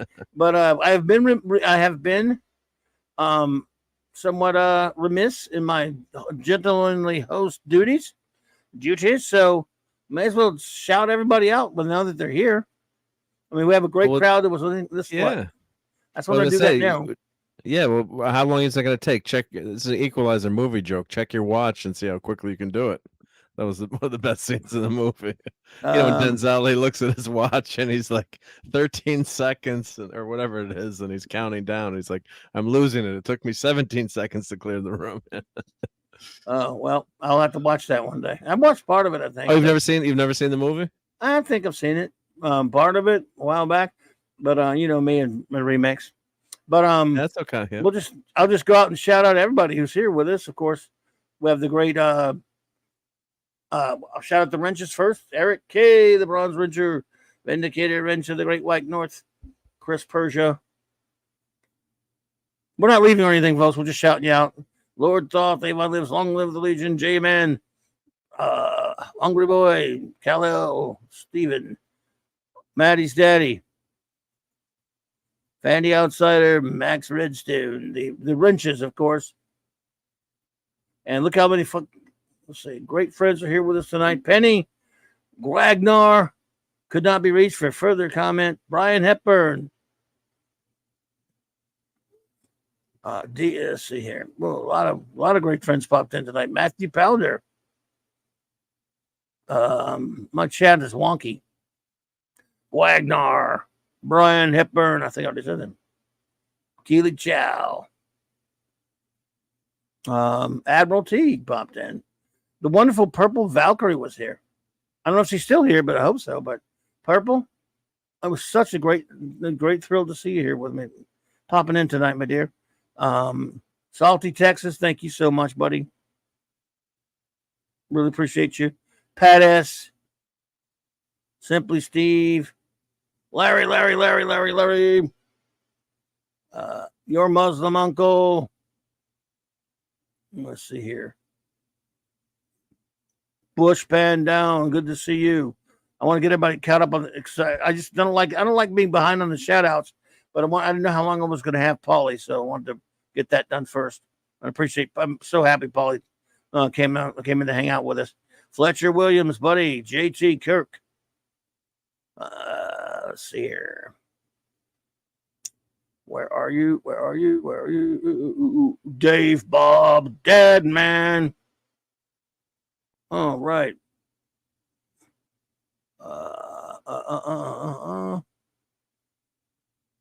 Let's see here. Almost there, folks. We got Claude Salling came in there. Minimus Prime, I believe, was here as well, right?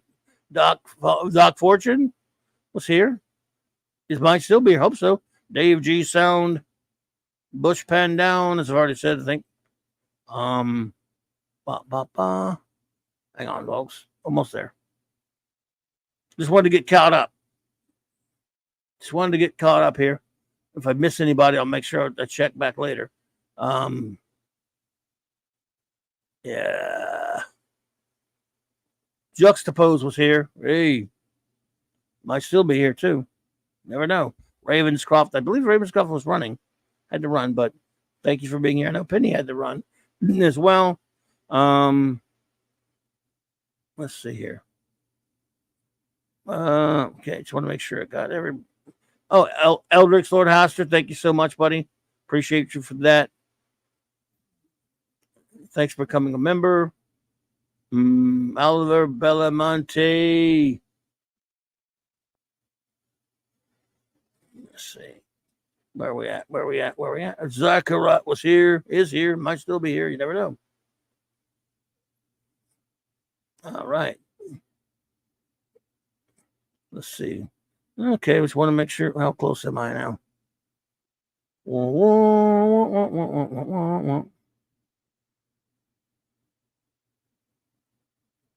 I hope I didn't miss anybody. Oh, you know what? That's one of the ones we're talking about. The good castings that I totally missed. Thank you, J-Man. Jackie Earl Haley. Brilliant as Rorschach. Absolutely. Oh, that's right. That was a great Hiddleston one, right? as Loki too. That's the other great villain. Yeah, I guess I loved him in the first like Avengers movie. Yeah, he was great. Yeah, he's all right. Yeah.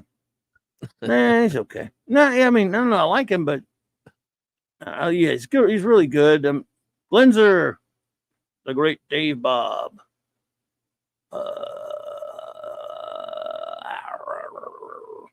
All right, so I think I'm almost caught up here. Oh, Jeremiah Hembry. Now we're almost caught up. Now, Mighty Orbots. Hey, Mighty Orbots. Blah, blah, blah, blah, blah. Did you star a comment? I think you did. Yeah, I did. Yeah, that was a question way back Dave from C. about half. Yep. Okay, that's cool. Bop, bop, bop, bop, bop, bop, bop, bop. Just want to make sure I got everybody. I don't like to leave anybody out. You know what I mean? Makes me feel bad when I leave somebody out, even though I probably missed somebody. All right, so I just wanted to catch up there, so we won't have to worry about it later. Oliver Belamonte said, Bobby Mark, which villain role was actor Mark Strong portrayed better, Sinestro or Dr. Savannah? Well, my answer would be Dr. Savannah. Would be Sinestro because he's more set up, he's more cut out for Sinestro, even though the movie sucked donkeys. And he still did a good job as Savannah, but it's not the comic book of Savannah. He's a great actor, so he's going to be great in anything he does. Personally, though, if I'm the one he was definitely more cut out for me, or in my opinion, would be Sinestro. I Marco? really loved his portrayal as Dr. Savannah, and that He was great, yeah. Yeah, so I think that's one of the reasons that movie worked, because his portrayal was so good, and he had a great character arc there too. It was really well thought out. I mean, the next Did movie that movie was work though? Garbaggio. I liked it. Yeah, I thought it worked. I thought it worked because with him as a villain. I mean, maybe I'm a sucker for that portrayal and of I like Chuck as Shazam. I thought it worked, but he was really good as Sinestro too. But just that movie, famously, that I took all my friends to for my birthday a few years ago, and they still give me crap about it. But he was one of the few good things in there. But yeah, like you said, yeah, he's a good actor, so he's gonna be good in everything. So yeah, it's a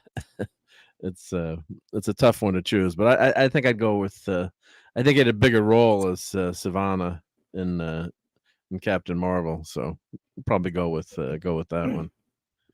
So Retro Nerd Girl says Sinestro. Yeah, I mean, we got a confession. Hot. Well, there you go. Here. Fred says Fiona confession. I didn't hate Green Lantern. Well, that's quite a confession there.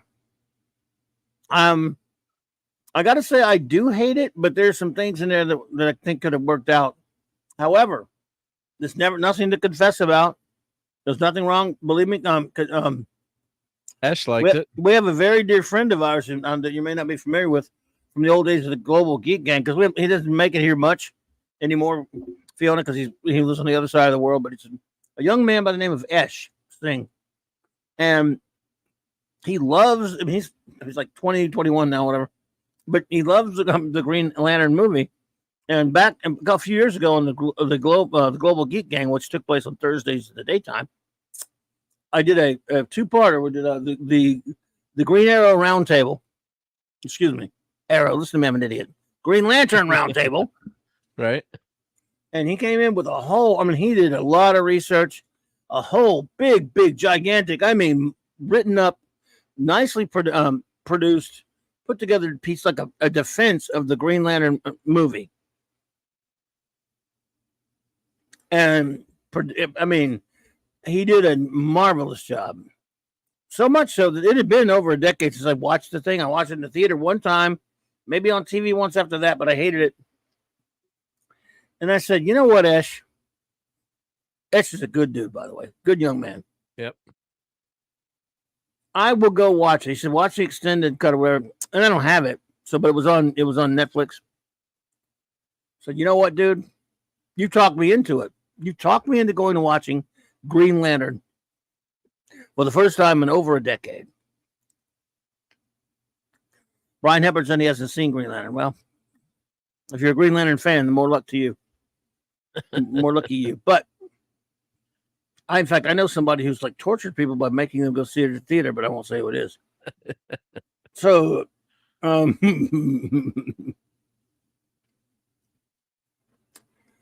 I watched it again, trying with an older, hopefully more level head. This has now been about 2 years ago, give or take. And my review did not change or anything. I think I'm not saying it's the worst of the superhero films. I'm saying it still is just suffers from so many bad decisions and cuts, abbreviation. I mean, just a terribly put together story, awfully put together villains, and what they did to Parallax. Retro says I thought it was a rocky start, but I got chills seeing the last scene with all the lanterns together. Yeah, well, I hear you there, Retro. All the stuff on Oa at the beginning, which is still way too short, is the best stuff for me. I like what's his face is I like the casting of whatchamacallit, Ryan Reynolds. Yeah, it was good. Yeah, He's fine. But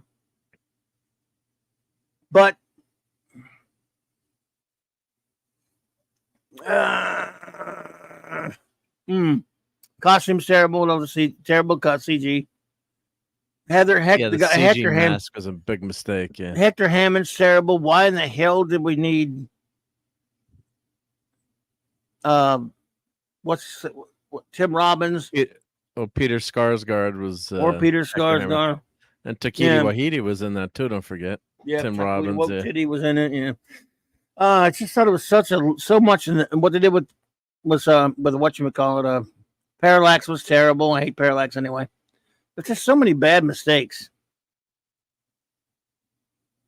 The stuff in All right, Chris Persia.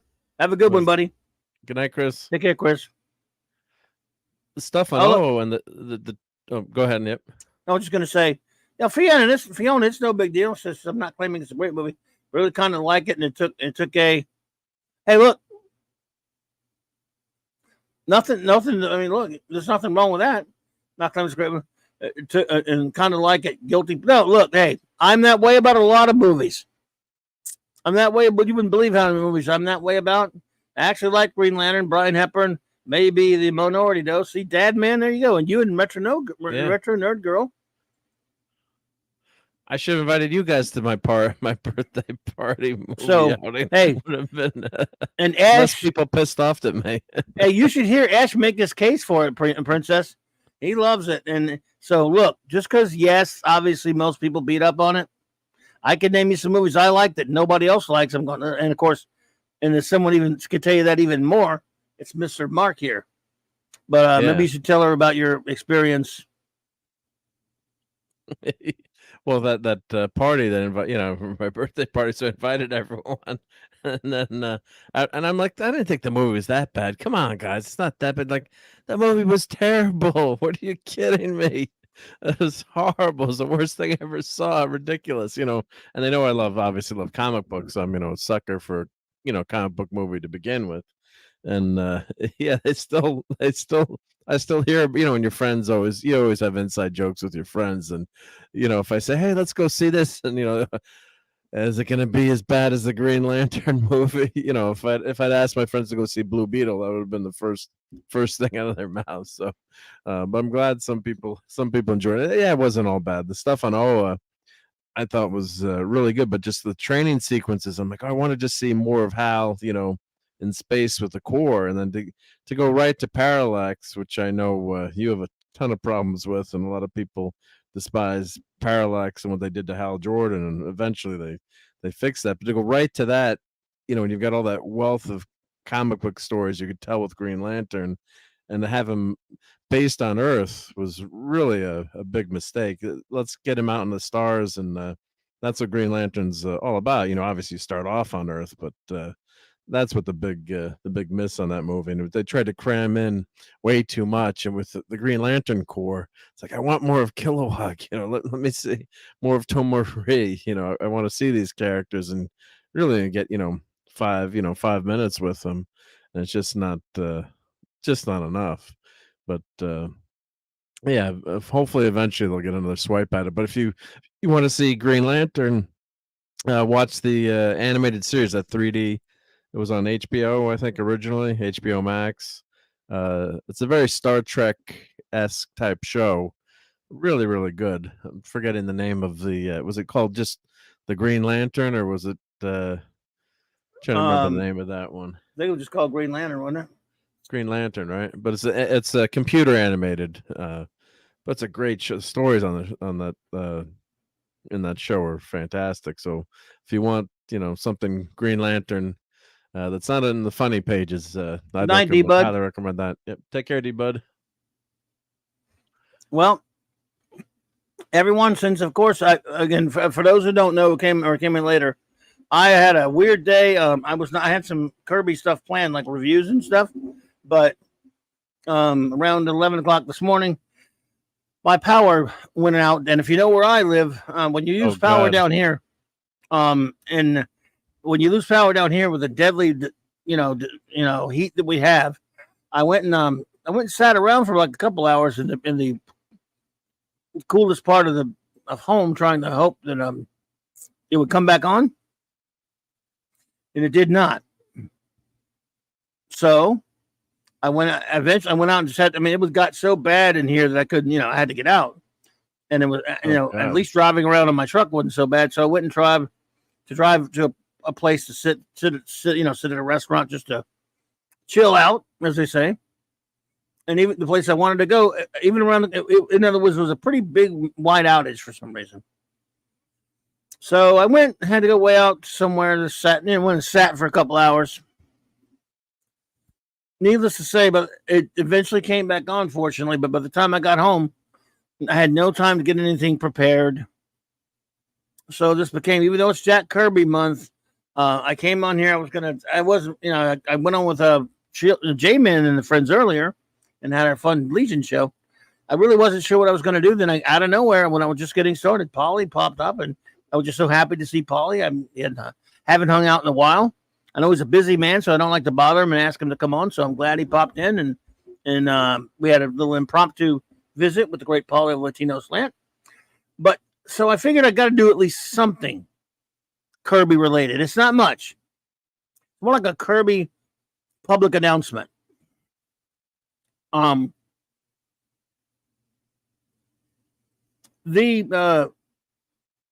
sort of like since I've got the master enabler here to help me with it. Here we go. So, get a call from a buddy of mine yesterday. I don't know how many of you know the store Ollie's.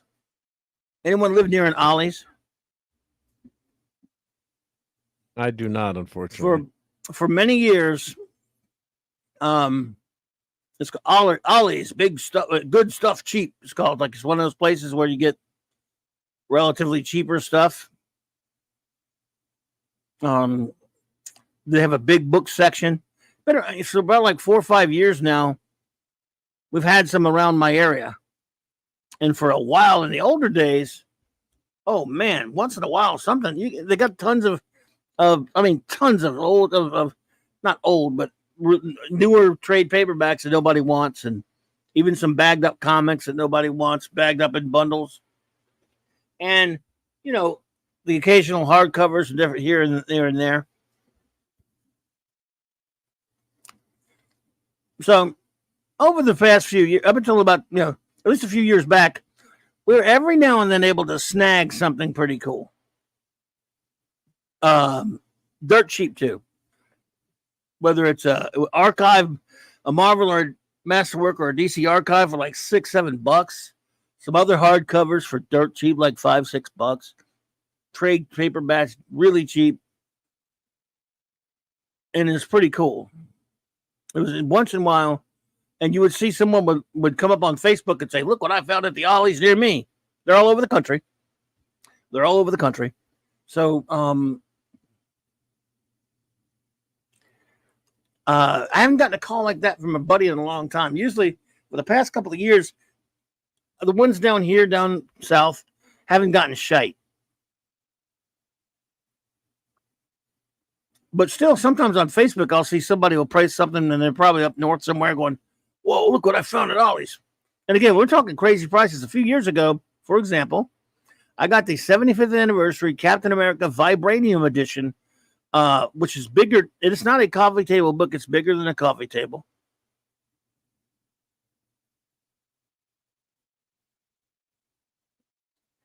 and it needs all it needs is legs, right? It was it's a $225 monster, which I got for $40. 40 Can't pass freaking that bucks. up. Right. I got not too long around that same time, I got a Guardians of the Galaxy solo stories omnibus for like, that's $125 smacker for like about $20. So once in a while you get a weird one like that. You know, that when I got that cat book, I was looking for a different one, a Kirby book. It was one of those nice Kirby art books they had. It was like $8 so that 10 million copies of it. So yesterday I get one of those calls about ollies that I haven't gotten in years from a buddy of mine who at his ollies up there in up in Mississippi, he has stumbled across. Let's see, let me share it. This little deal.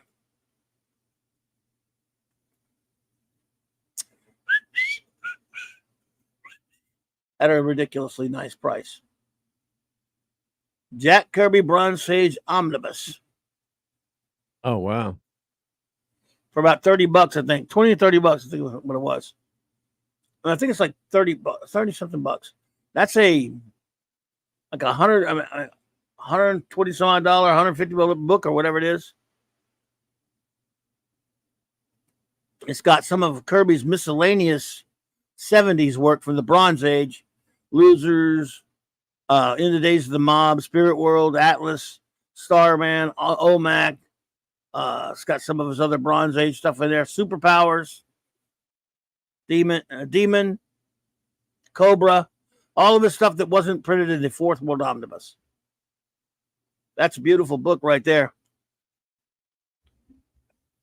That's a great price. Well, yep. And like I said, of course, I went to one today. I haven't been inside one in a long time. I should check it. Yeah. Like I say, Fiona, they're not like they used to be. So I haven't expected this in a while. But I went to one. We have 3 around where I am, and they're all over the place. But this is just something we didn't expect them to do anymore. But I'll probably never find him. I'm glad he got it at least, because that's something. I mean, well, again, it's a $125, $150 book, whatever. I don't think $150 for like $35 or whatever. I think it was like 35. And that's just crazy money. This thing, again, the other omnibus they did was the Kirby Fourth World. Okay, and that speaks for itself. You know what's in there, the Fourth World stuff. This has everything else he did at DC and everything else he did for first issue special, and for some of the Demon, all of his issues with the Demon, all of his issues. Sandman. No, the only other one is Commandy. That's got a full one. Commandy's there were so many of them that has his own omnibus. Own omnibus. Okay. Thanks for reminding me. But this has OMAC, Starman, Demon, Cobra, Spirit World, In the Days of the Mob, Superpowers, Atlas, Losers. That's a big book there. Yeah. So if you have, you can get that. You can get the Commandy omnibuses and the Fourth World, and you have all of his DC work all of his Bronze Age DC work. So if you see it out there, and if you're a Kirby fan, if not, it won't be a big deal. You see it out there, though, all I'd say is, look, grab that sucker. So that's pretty cool. Especially at that price. Oh my God. That price is just insanity, man. The Ollie's, I guess is it one of those stores where it's hit or miss, kind of it's there, you better buy it, otherwise it's not going to be there maybe the next time you go. It just depends on what you're looking for, because a lot of times, oh man, look at the cover when you open it up. My goodness. But a lot of times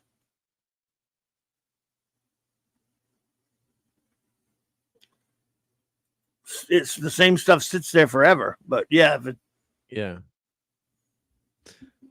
so I'm seeing it on Amazon for $81, which is not a bad price. Which is not a bad price either. Yeah. Sometimes you'll see some pretty cheap prices. But that $40 is like, wow. It's They got some pretty good prices on stuff though. But yeah, see,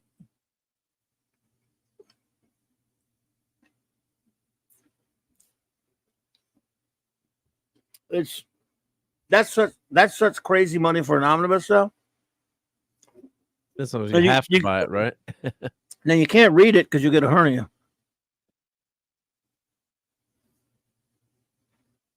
It sure looks nice. Sure looks nice on the bookshelf. Well, nice on your coffee table, yeah. So, oh wow, there's one on Amazon for $52. Oh, with $15 delivery, yeah. So you can get it from third-party sellers. But yeah, no, that's a great price. Wow. It's not like it's the highest priority Kirby thing I want, mind you. It's just that that's the kind of thing that you see that you run across that, and you know, oh man. Yeah. Hey, Andy Masterson. Hey, Andy. What's up, dude? The oldest comic known is X-Men 28 from 1967. First appearance of Banshee. Wow, there you go. Greatness. Well, we should get it a little more. Uh-huh. Oh, I was gonna say I do also have one thing to enable thanks to Brian Hepburn, the thing jacket. Is it not? It's sort of Kirby related then. Yeah, it's Kirby related, it's on sale. So I'll show that if you're Hang on, if it's okay when you're ready. No, you good? No. Yeah, it's from. Let me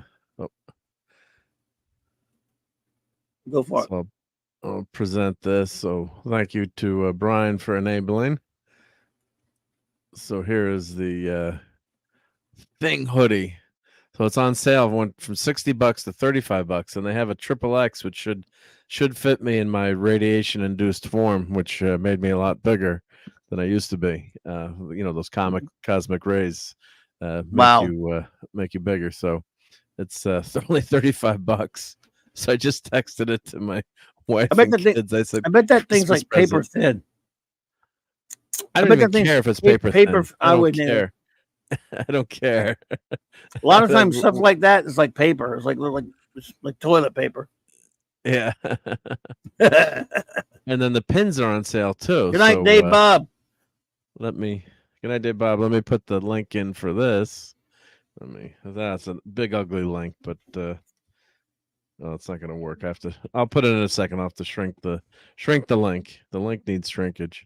But let's see here. And they also had the pins were for sale too that Brian had showed us. So I think if I went to let's see, here's the search here. Marvel pins, I guess. And some of them are of course Kirby. So here we go. Yeah, see, new markdown. They're half price.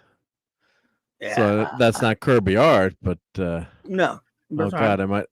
It's Kirby related though, because it's his creations. Oh, God, yeah. So I mean, how could I not buy that thing pin? I mean, oh wow,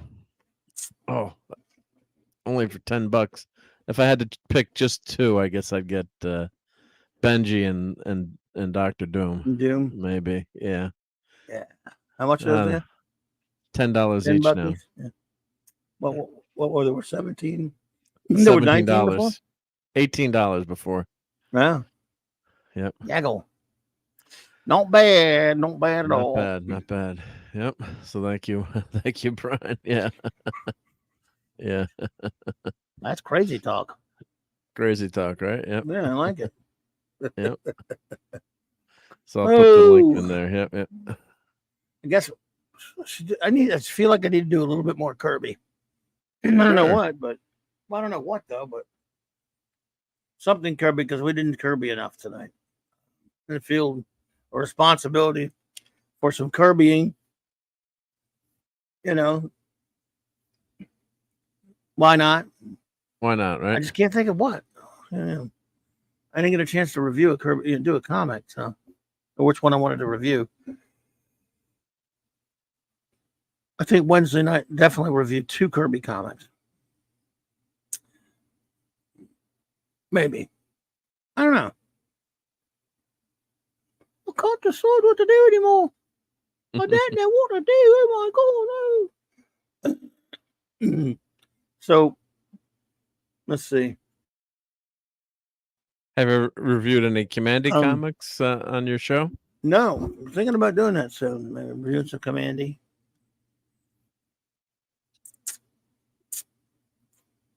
Because he's a more obscure character that maybe people would like to learn about. OMAC. Yeah, Omac's classic I'll too. do Yeah. some OMAC. Yeah. Devil Dinosaur. I want a thing figurine cast as Tungsten. Says Fiona. Fiona, who is Tungsten, by the way? Is that a bad question? You know what that is? Let's see. No, I don't know what that is.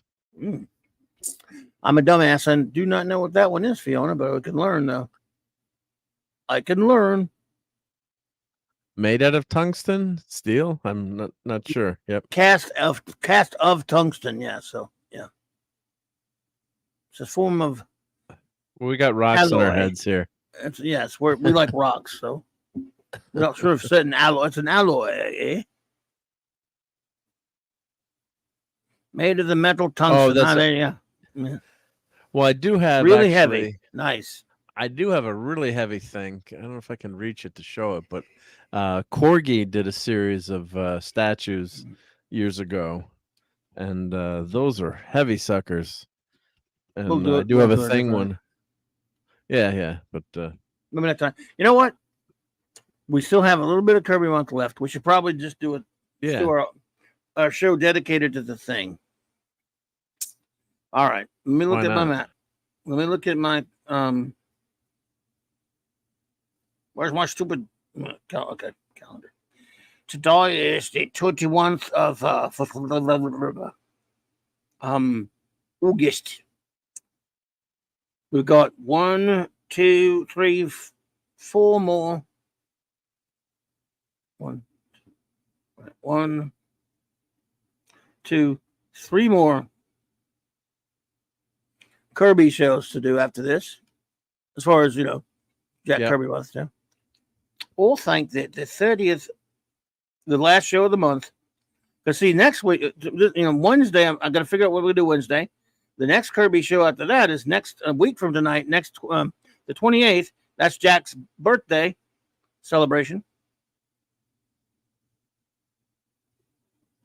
So the 30th, the final Kirby month show, I was thinking, and if you want to join me, you might be a busy man, I don't know.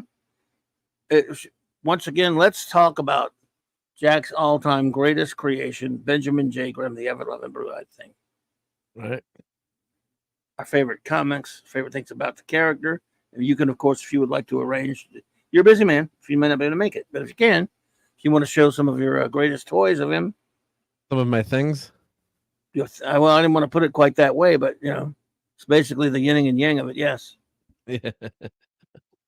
Wagner says, that'll be fun, yeah. The best of Simon Kirby's mainline comics is being released this week by them. Yeah, I want to get that, Gwag. I know it's expensive, though. I do want to get that. I only recently heard of Commandy, said Retro Nerd Girl. Retro Nerd Girl, I don't know if you've ever heard of a cartoon called Thundar the Barbarian. Well, that Kirby actually did develop and create for Ruby Spheres for the most part. It's a highly derivative of Commandy by Jack Kirby. Now, I don't know if you have any of the like HBO Max or anything like that. There is a wonderful animated short film on HBO Max. It came on one of those Blu-rays from a year or two ago called Justice Society. It's a short 20-some-odd minute film that has a Commandy animated feature that is a short, like 20-something minutes, like I said, based upon Commandy and Jack Kirby's, it looks it's based on Jack Kirby art. It's beautiful. It's a wonderful, loving tribute. Yeah, that's amazing. It's a lovely, wonderful tribute to Jack's Commandy. If you ever get a chance to check that out, I would highly recommend that. And I'm not I always say I'm not a recommender and end up doing it. I got to stop myself. I won't say I recommend it. I'll say I really enjoyed it. I highly recommend it to myself. those DC short films have a few good ones. That Yeah, one and those the Blue were Beetle one. yeah, pretty darn good. Yeah, I'll show a couple stills from it. I think that's one of the most Kirby-esque translations that they got right on screen, I would say, in terms of the Oliver vibe, the art vibe, and said if Tom Holland were to play DC characters for me, possibly might play Jack Kirby's Commander. Yeah, he could. I could see it. Yeah, this is the some shots. Well, this is some stuff from that's the book. Yeah, that's the short there. Yeah. Sean Thunar's a great show. This is these are some shots from the animated film. Dude, the opening of which was basically the cover of issue number 1. Yeah, there's the cover of issue number 1. Yeah, and there's still the opening. Oh God, man. That's why the Eternals were just such a disaster. It's like you didn't even make it look like Kirby. Not at all. You had that whole blueprint laid out in front of you. Even the Celestial they screwed up, and that was the only thing that looked semi-Kirby-esque. Yeah. But Why this is just... What's that Constantine House of Mystery got commanded? Oh, because it was on that. I think it was with the Constantine House of Mystery. I think it was included on the disc. That some of the movies came, special features. They released them a couple of different times. Because the shorts, yeah. Yeah, but weird because that was initially a Constantine movie, on the Justice League one. Yeah, I know. Yeah, I figured. Yeah, and then they released it again on the Constantine movie. And then people are mad that like you already released it. Why is it? Yeah. Putting it on again. Blue Beetle Ted Cord showcase. That was a funny one. Yeah, that was. With the animation style. This was great. This Blue Beetle. They did a Blue Beetle one as well, but it was based on the old 60s. Well, the 60s Blue Beetle, but it was based on the old 60s Spider-Man cartoon. It was put together and animated and like that, and that was so funny. The Blue Beetle and the Question and Captain Adam. Nightshade. Yeah, that was great. Yeah, yeah. It was funny because it was obviously replicating the old animation where not much movement, but and the voices were great. Yeah, that was fun. Yeah. A lot of fun. Yeah. Excuse me. Excuse me again. Very, very cool stuff indeed. Very, very cool indeed. Yes. I love that. I'm gonna go watch it again right now. That Blue Beetle one. Blue Beetle. Yes, short and to the point. I like. Yeah, the short ones are really cool. And again, Batman animated series. Brave and the Bold also did a couple of episodes with Commandy and with Blue Beetle. They had the creature feature. Yeah, they had the Creature Commandos too as one of the shorts, right? Yeah. They did, yeah. Well. What can you do? It was good. It was good stuff. Good stuff. So I'm gonna recommend it. You might not, but I'm gonna say go watch it. You can blame me. It's in my contract. You're gonna. I can't imagine anyone watching that Commandy short and not liking it, especially if you're a Kirby fan. I mean, it's just. And yet, I know one that did. Oh, you did? I won't name him here. Okay. But I'm forever angry with him for it. I'm just now and I've been mean to him about it a lot. Now you can probably guess who it is. Well. I guess we could begin to mosey unless you got something else. What you got? No, I think that it was a pretty darn good show. I'm sorry to hear you lost power, and especially up here it's bad enough, and it's only in the 80s up here, but I can only imagine what it's like. Don't imagine what it's like down there. I mean, I would have spontaneously combusted. Yeah, it just sucks. One of those things. I hope they got it figured out. It pushed business back a day because with power out and a lot of internet was out around here, we couldn't, can't do anything, right? Pick up get any cards or whatever. So was it a storm or was it just no? It was not one bit of, not a drop of rain or wind. No wind. I don't know. I still don't know what happened. But yeah, that's why as much. In fact, we're pretty good even when the weather gets bad here. But at least when the weather's bad outside, you understand You don't like it, but you're like, shit. Yeah. And it's weird.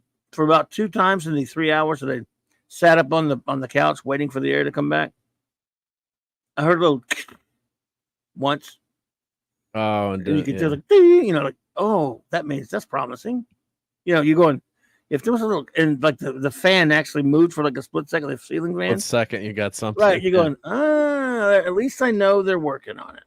That's all I ask. It's gonna start. It's gonna start. Yeah, any minute. It's like now, when your car clicks and it click, click, click, click. Yeah. Hey, come on, play. You're gonna start, right?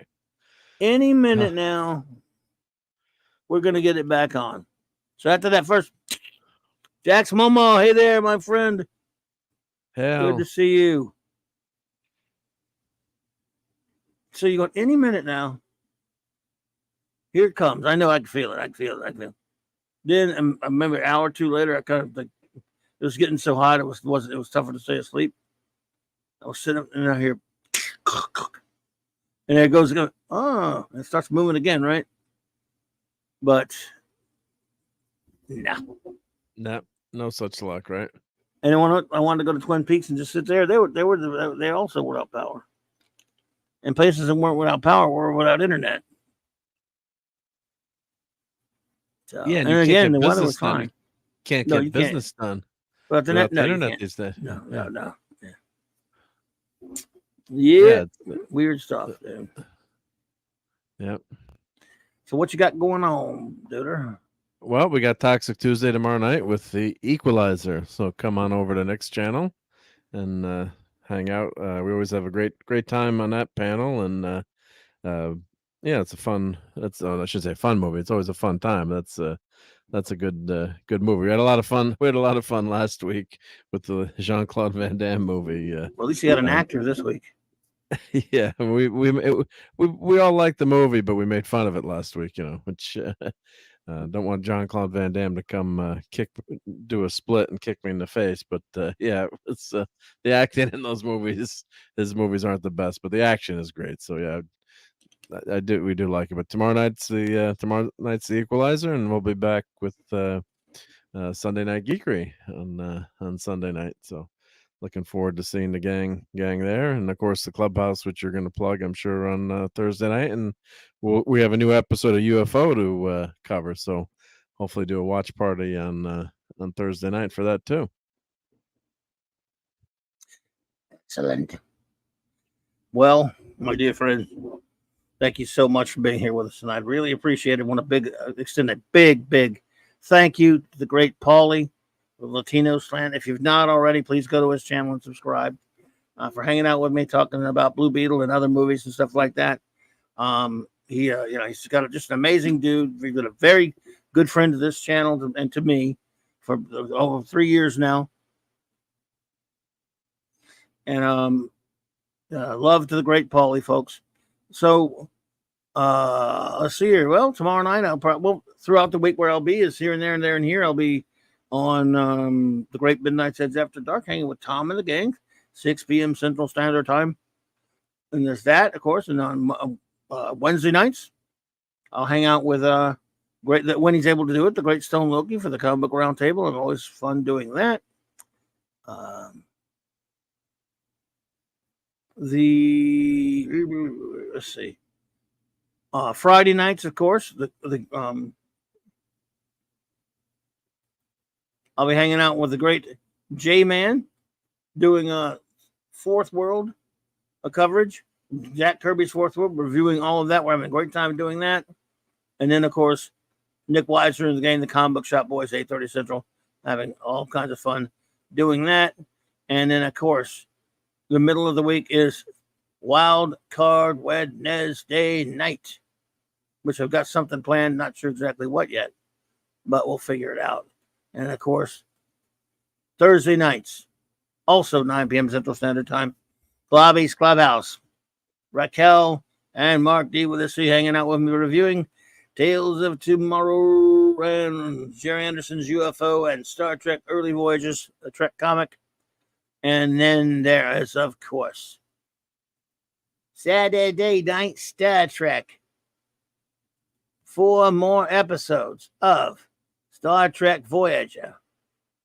And well, in season 2 now, just getting season 2 rolling, off to a fast start.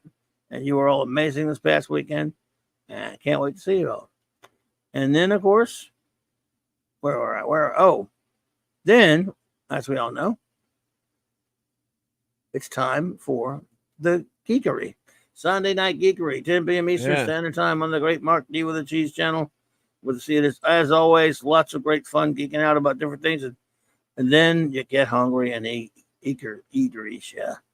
Yeah. So there'll be lots of food as long as you bring it. At 10 p.m. Food Eastern. for everyone. Indeed, food for all. So, again, thank you so much. Thank you, Andy Masterson, who popped in early. It's good to see you, buddy.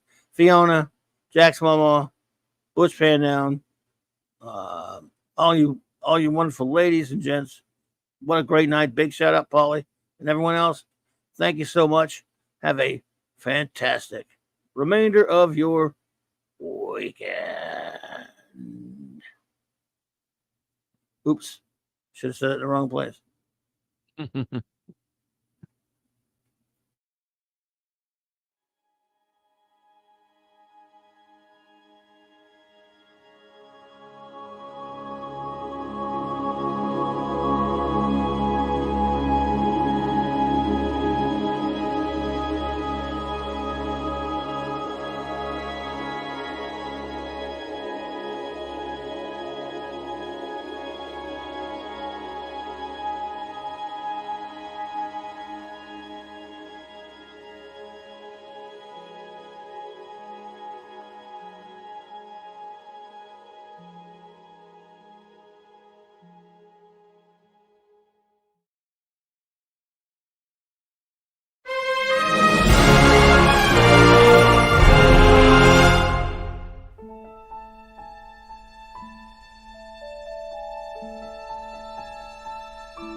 Clobberin time!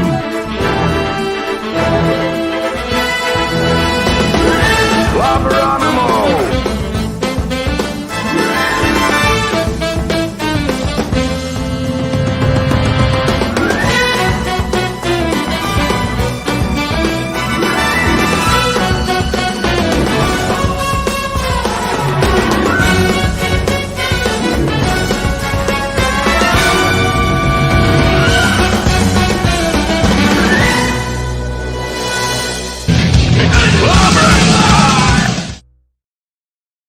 It's clobbering time!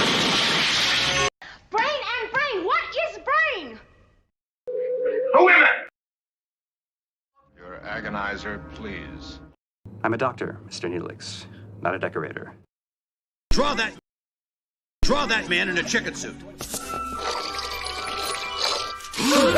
It's the chicken man! Get those nerds! Nerds! Nerds! What? Everything that guy just said is bullshit. Thank you. I just love clobbering time.